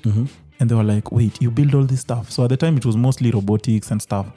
But Kumbe Africa's Talking was building an IoT product. And they wanted some few products to test with it. So they said, hey, you can't be employed here. You just come in as an entrepreneur in residence. So I helped build the product, the IoT product. And at that time, it was just... I want to say, I don't know, it was just the perfect timing. So Beba Begi was officially launched in Africa's Talking. We got some small funding that we launched the product with. So gradually over time, we've seen it grow. So basically, if there's somebody outside there asking what is Beba Begi, Beba Begi, I got the name simply from the fact that I got tired of carrying my bag. So Beba Begi stands for carry your bag in Swahili. So when we went to market, we were trying to resolve the problem of people walking with their baggages in town, an experience that I and my friend went through in 2013. I just didn't know it. 5, 7, 8 years later, I will actually be the one solving that problem. So we build smart connected electronic lockers that offer short-term storage as a service. So at the time... Who is we? Beba Begi team. So there is Kennedy Jonyo, who I also happen to know at Africa's Talking. He was actually the head of product design in IoT department. And there's Benson Mushemi, who was building the PCBs, the motherboards, call them. So we later formed a team on the outside, and we've been building the concrete product until to date. So these are just lockers, but then we automate them in such a fashion that you can use them to either store or handle last mile delivery. And over time, it's not been easy, of course. It's entrepreneurship, and this is a startup. So we started off as a storage company, basically short-term storage for security. But the market has been demanding us to also explore other avenues. So right now we are doing what we call last mile delivery, where you find these lockers in town and you can rent them from as little as only 1,500 shillings. So when you're selling your stuff online, you just go put them in the locker. Then you tell your customer, you know what? Go pick them from the locker, and the message is sent to the customer. And so we have created different conversations. A lot of things are coming up. We are going to explore the Kigali market. So we got an interested party in Kigali. So we're going to see how handling last mile delivery we can tap into that market. And I think it's really, really interesting because in the long run, we're targeting the whole of Africa. Now, the question is, and I usually get this a lot, what makes you different from DHL and Amazon? DHL and Amazon have actually dominated the Western market, which is good. But you see, what's the payment method in the Western market? Plastic money. Cards. Cards and electronic and stuff. When you come to Kenya, 85% of transactions go through M-Pesa. Mobile money. Mobile money. So in fact, myself, I do have Visa and MasterCard. But if I'm in Kenya, I will never use them. In fact, I don't work with my Visa card. Why? Because I know literally almost everywhere I go, M-Pesa is accepted. This is a different conversations when you look at it from the other markets. So we launched with M-Pesa, but right now we are working on incorporating both. In the long run, Beba Begi is going to be this brand where we can literally deploy in minutes anywhere on the globe and you use it. Because we will now be incorporating both Visa, MasterCard, iPay, you name it, all those payment methods into one basket. So giving almost anyone in any location the capability to use the storage services. Do you use NFC technology, or how does it work? Yes, we use NFC technology, but not necessarily for a one-time user. So we have those guys who are just visiting town for 2-3 days, they wouldn't need to register with us to get the NFC. You can just plug in your M-Pesa number there. You pay via what we call the STK prompt payment. And it's automated 100%. So, but if you want to become or you want to use your loyalty card, then you can. And actually, that's where the point of global expansion comes in. Yeah. God help me to raise enough funding to scale globally. So we are looking at a platform where you can have a loyalty card, and the only thing you need to do is top up that card either via the same M-Pesa or Visa, and then that card, even if there's a Beba Begi in South Africa, you just go tap it and you use it in that state. So can Beba Begi be used for long-term storage? Because I think also that's a problem that I've not seen proper solution for it across Africa. Well, you see, like when you go to Europe, US, there are those storage. Even you can go and put all your furniture in one place, lock it, and then be paying monthly. More like a rent or subscription. And then when you come back, you can just come to move your furniture, go and use it wherever you want to use it. So here right now, if you want to move, like in Africa, and maybe you should pay me for this idea. If you want to move abroad, you can only maybe donate those items to someone or sell them or leave them with your relatives. But there is no place for storage. Yes, and I think I heard of one. There's a business center along Mombasa Road. I was about to mention that. But it was, besides that, if it exists, that's what I mean. And I heard it from someone who was staying in an Airbnb again. Yeah. So I'm wondering, that could be a very big solution. Yeah, well, it's actually a conversation we've tried lifting with the Storage Central, the guys along Mombasa Road. Okay. But that looks like it's for very heavy stuff. One thing, the reason why we can't do heavy storage, like I can't store your furniture for you, is because we do not have a physical shop. So we use dead spaces in people's offices. Okay. So we do storage for the biggest stuff we can store is, let's say, the TV. That's like one of the biggest items, or a traveling bag. But if you want to put it in the context of long-term storage, it will not work because we do not have that huge level of space, or rather the ability to magnify to that end. However, the way we will attack that angle, and we are actually in the process of doing that, is partnering with people who are already in that business. So we give them the tech. I see. So it just becomes the tech for us. For accessibility. Yeah. So you could be having some go down in Mombasa or somewhere where people can store their items when they're traveling out. Yeah. And for us, we only just charge you for using our technology to monitor the whole platform. If anything, we don't even we are not exactly a manufacturer. In fact, we are not a manufacturing company. The lockers, we produce them though locally, but we don't physically take part in the manufacture. We design, send our hardware design. So these are the electronics, the lockings, the electronics, blah blah blah. They come here, we assemble, program them, connect them to our backends, and we deploy. So you assemble them in China, or? No, we do not assemble them in China. We design locally, and then so the whole infrastructure, it's an IP protected design. Okay. So we send this to China. China produces. Okay. So these are the electronics. Okay. The only place that's cheaper to produce them from is China. True. Yeah. So once for everyone anyway. So yeah. So once the electronics are ready, or rather they have been produced, they're shipped to Kenya, and from that point we take over. So we assemble them, we test them. We program them. We assemble with the physical locker that we produce from industrial area. Our production partners are Ashut Limited. So once that it becomes, that goes to the client as a one package. Nice. Yeah. So now the tech part. The tech part is the most interesting part. Is not even the hardware. People call us hardware company, but I really don't think we are hardware. In fact, I think we are 95% software. Because hardware is just the metallic stuff that you're seeing there, but the magic happens in on the lock itself. In the lock, and then the whole technology, the whole infrastructure, how you integrate M-Pesa and payments and all that stuff. And the ecosystem is looking good. I see Maurice Beta is building some production. Don't know, it's an industry or something. Yeah, Maurice, there's Gearbox, Europlacer, and the good thing is Maurice and Dr. Gashigi, these guys are really friendly. The good thing with people who are growing, you can always see they're not in competition. They're usually like, we can do that for you. The problem is these startups know what kind of issues. So we are always the ones fighting each other. The people at the top don't fight; they collaborate. So Maurice Mbetsa is really doing some really huge job. I applaud that guy. He's my friend. That's the same conversation I will take to Akina Latif, Dr. Gashigi. I happen to visit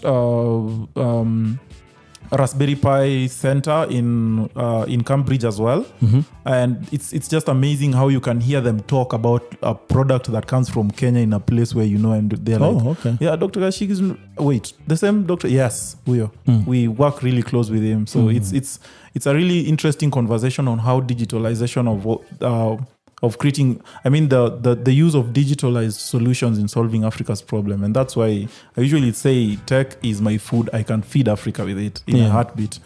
So these vertical and vertical conversations are happening. The good thing is a lot of people are starting to actually understand the importance of embracing tech solutions. And so there's a lot that is happening. Just like I've mentioned, I can't disclose everything, but there's some really, really interesting conversations. I think the next news that will be coming from us is the partnership we've made with Spot On Ventures.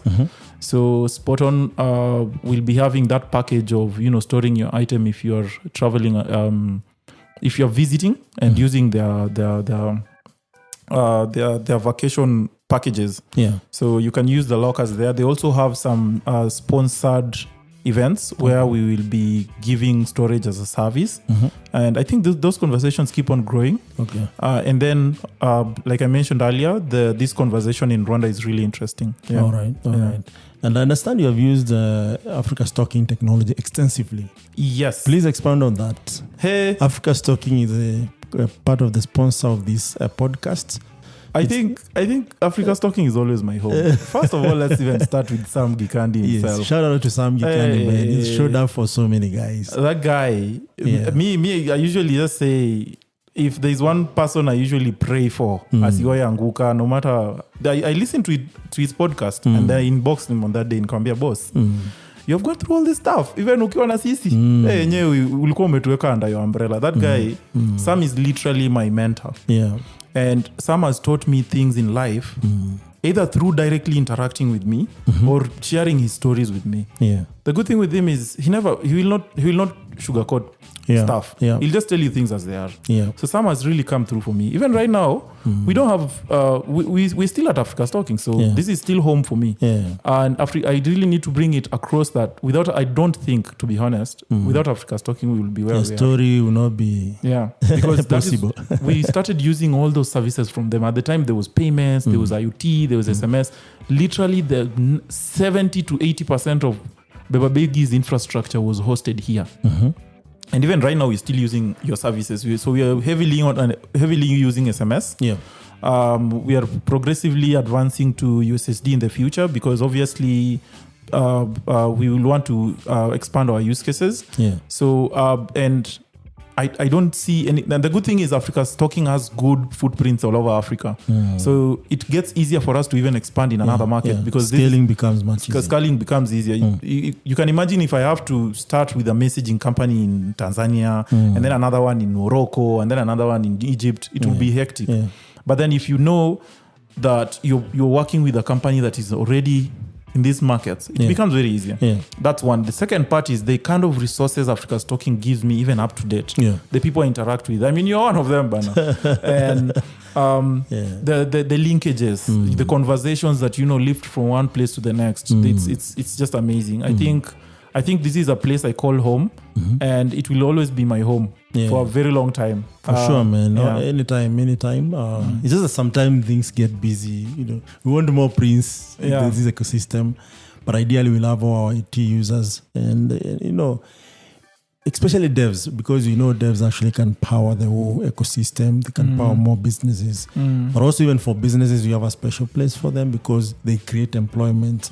So everyone who uses Africa Stocking, everyone who has a business in Africa, may it be originally from Africa or out there, I think that's part of the solution as you're talking about other problems that are facing, including gender-based violence. Yeah. And when people are doing business, they never think about it that everyone is like, how much did I make this quarter? How much did I make this year? Yeah. But beyond that, there are people you're giving a job. There are people who actually wake up every day, innovate. You give them that freedom.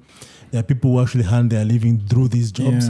So shout out to everyone who actually believes that Africa business could be sustainable. They're doing it. Shout out to all the innovators, who are actually building new opportunities. And like what the hardware industry is doing when it comes to, innovation. So maybe in future you'll see people like Moritz Mbeta here. You'll see Dr. Gashigi telling their stories also, because I know all these guys, when you sit down with them, you'll be amazed. Already we had Sam Gikandi and he's continuing to do an amazing job. The other projects that are coming up that actually we'll be sharing soon. So big up to everyone. So Charles, what next for Beba Begi? But before that, there's something I meant to ask you. You talked about raising funds. Please take us through that journey. How much have you raised so far? Equity.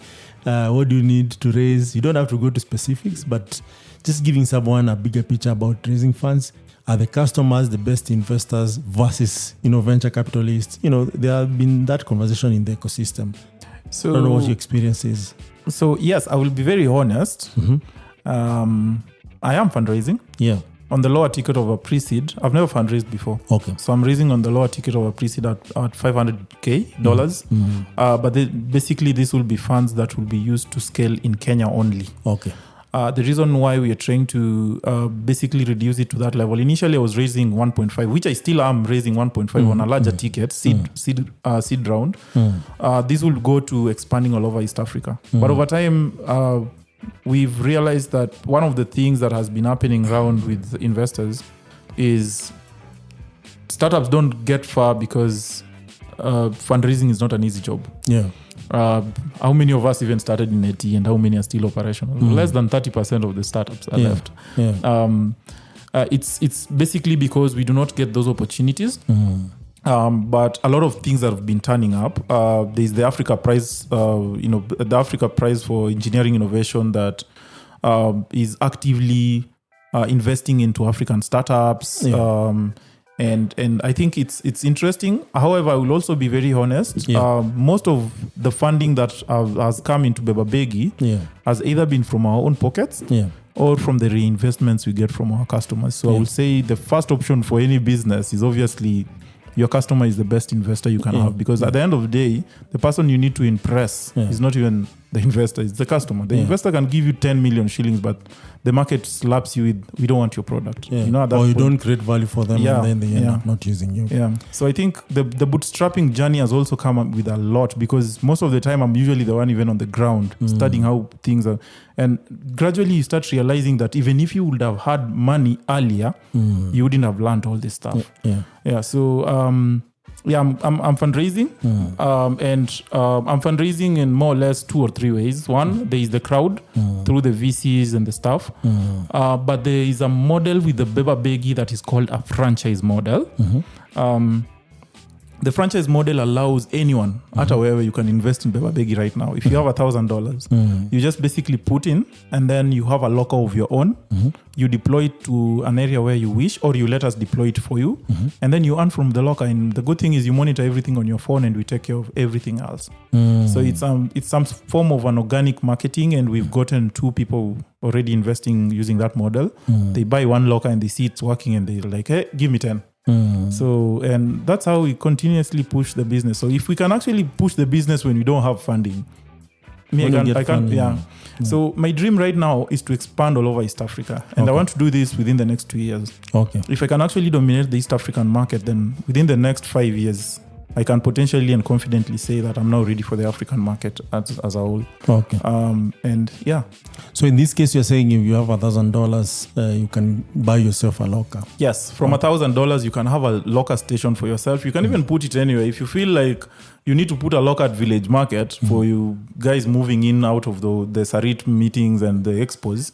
You can purchase a locker. We'll deploy. The good thing is we are very fast nowadays. We are not like before. We have already perfected our skill, so we can be able to deploy a locker within a week from the day you set up. You make the initial payments, and even if you don't have the full amount, we do offer payment plans. Yeah, we can give you up to 10 months of payment. Oh, very nice. And these lockers, how many compartments? So it depends. We have different versions. There is a version that only has 1, another version has 10, another version. So for $1,000, you get how many compartments? Hey, that question is still relative because you see, it could be just one cabinet, but it has one big compartment, or it could be so just it's one. Up to you to say, okay, please give me this compartment or this. Okay, yes. I get you. Yeah. That's nice. So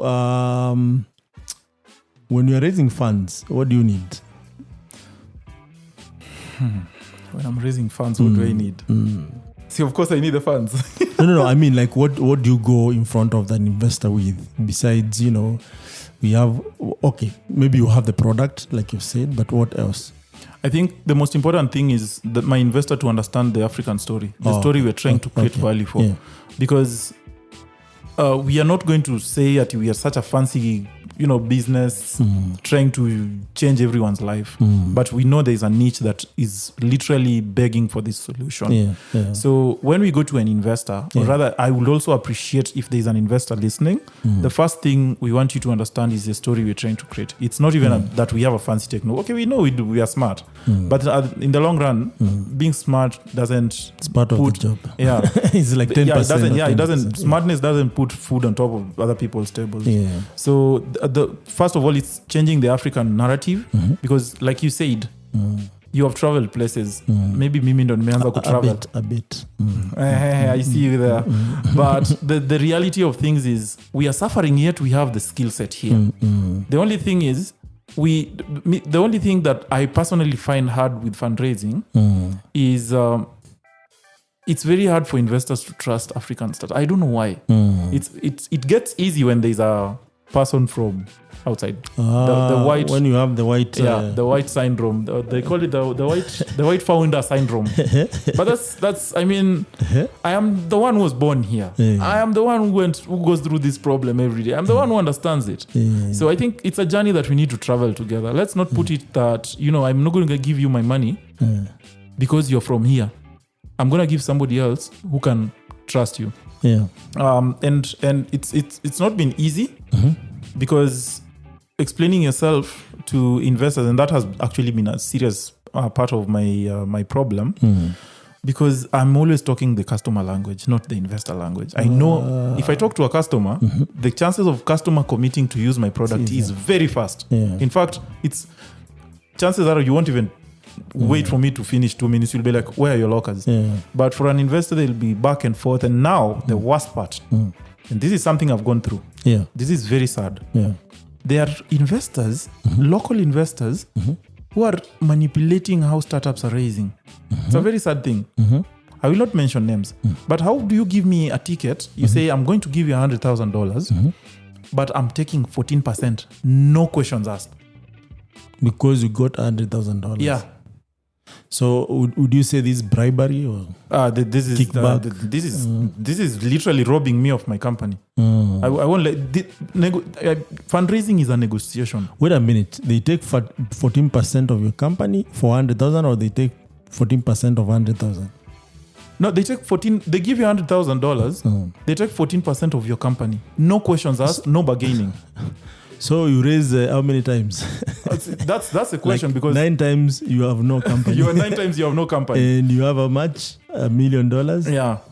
So it's just like saying, Chief, let me give you $1 million. Forget about this. For yes. So but I'll be using your technology, your mindset, your IP. Everything that, yes. So I tend to feel like that's robbery. Now that's are they Africans or? Yeah, it's an African. In fact, I think it's Kenyan.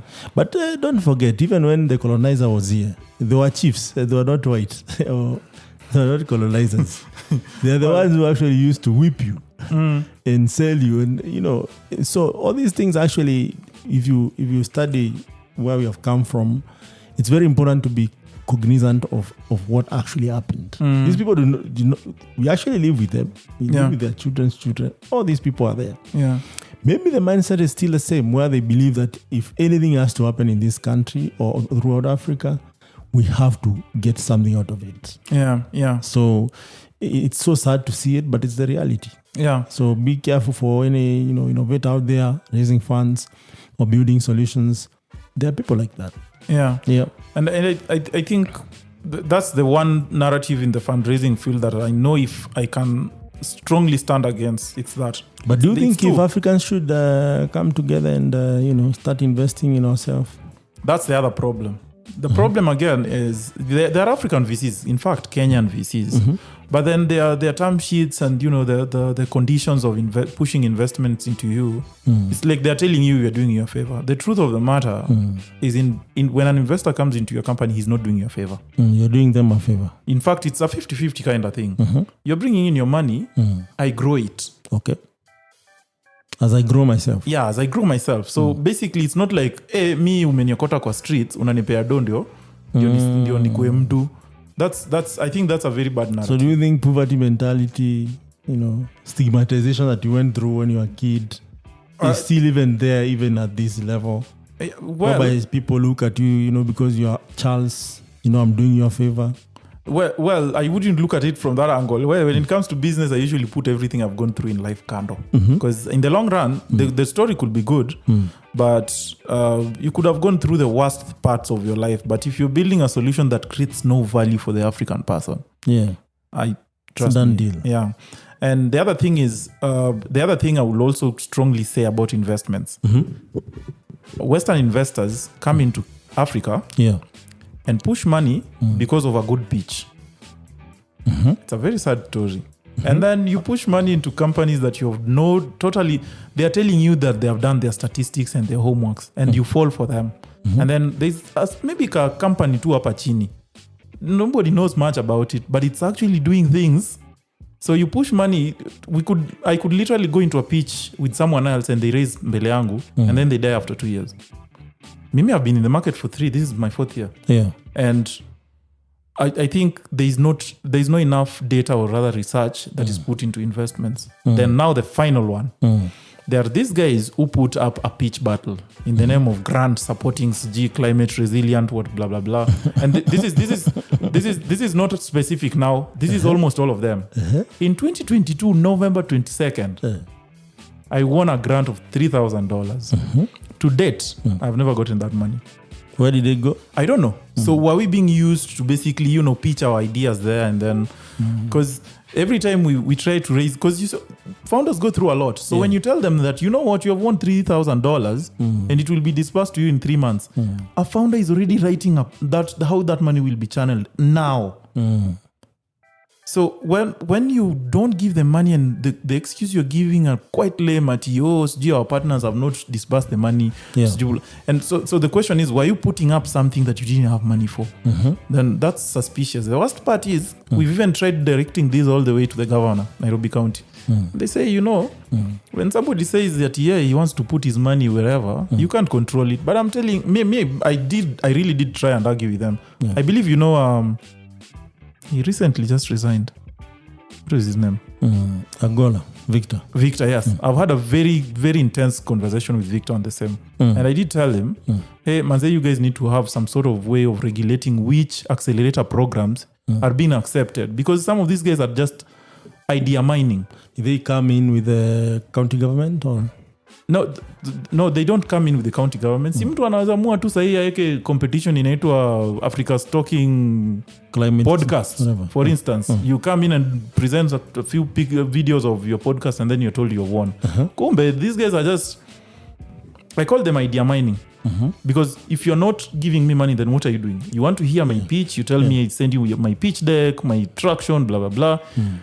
Do you know, it gets very easy for you to steal my idea from that. True. Yeah. So I think this is a battle that I've fought for so long. Nowadays, I'm just pitching and moving. So as you won. I'm like, oh, okay, so. Because You no longer believe in it anymore. Hey, startup founders. Some Gikandi alikuwa nasema, for you to be a startup founder, you must be crazy. You're not a normal person. The kind of things you're dealing with. So finally, what next for Charles?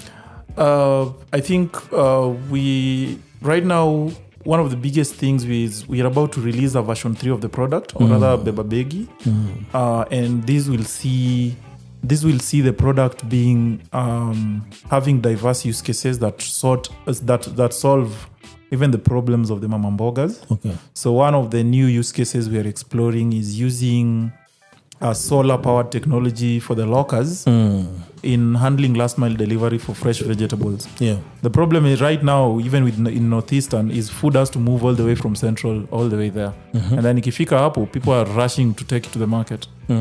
What if we could put the ATM lockers but now refrigerate them using solar in even remote areas? Are you considering to partner with Kuza Freezer from Mombasa? We were in the same project with them, Africa's Prize. We were with them in London. Yeah. Well, we haven't entirely initiated that conversation, but there's a conversation going on with Jumia, but it's a slow one. There's a conversation I initiated with my dawa. We want to use the lockers to dispense medicine.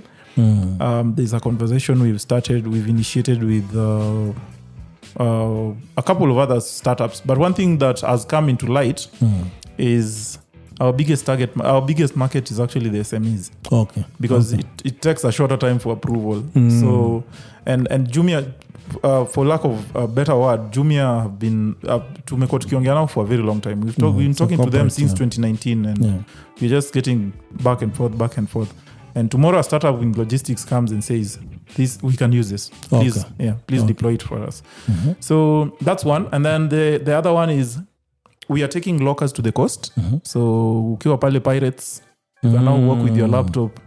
Ukijua utaiweka tu pale, haitapotea, because Pirates unajua inajaa up to over 4,000 people in a single day. Let me ask you something. Now that you've talked about Pirates and the context, is it possible to carry the whole locker if you wanted to take whatever is in that locker? I've seen people actually carry the whole ATM and go to deal with it. Hey, that's always a question. I have never ever gotten into an audience where somebody failed to ask me, kama mimi niko serious na najua what is being stored in those lockers. Yes. Maybe somebody is selling iPhones on those lockers. They can carry them. That's worth millions of shillings. But one thing that we constantly do, and we usually tell our customers is we do not deploy these lockers just anywhere. The first thing we do is we conduct a site visit to we conduct a mandatory site visit to ensure the security of the area is up to date. So we put the lockers in areas where there's frisking before you even get into the enterprise. So if we go to Pirates right now, we won't put it next to the water there. We'll go and talk to KWS, put them in their offices, or talk to Moonshine. And these are the guys we call agents. So even right now in Nairobi, with our 4 spots active on, including Africa Stocking, that will be 5. We have to make sure that if you want to become an agent, we have to come to your site. We approve that, okay, security is checked, there is frisking at the entrance.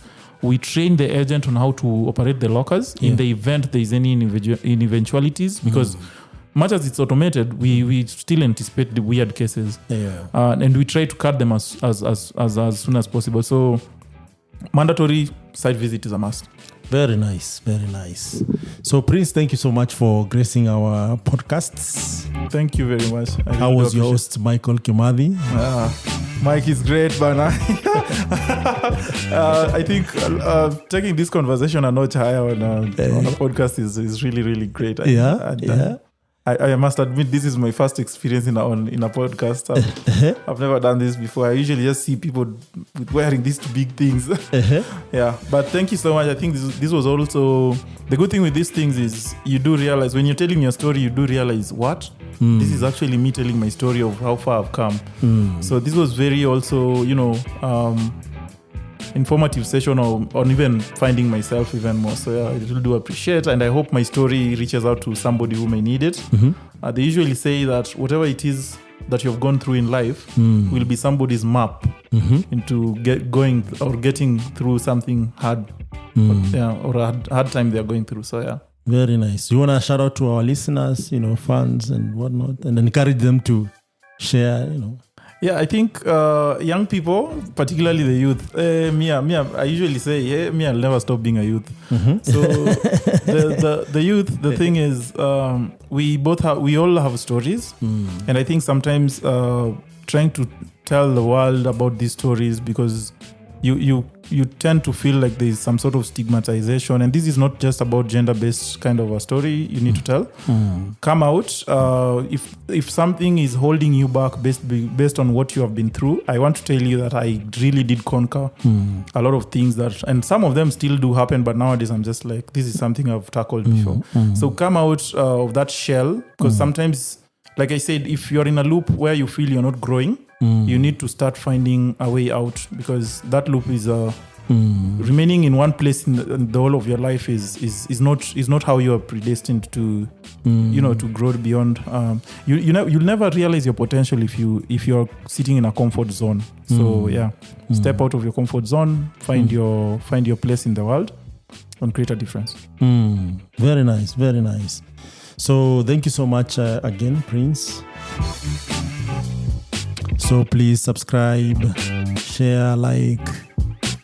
This is Michael Kimathi for Impact Masters in collaboration with Africa's Talking.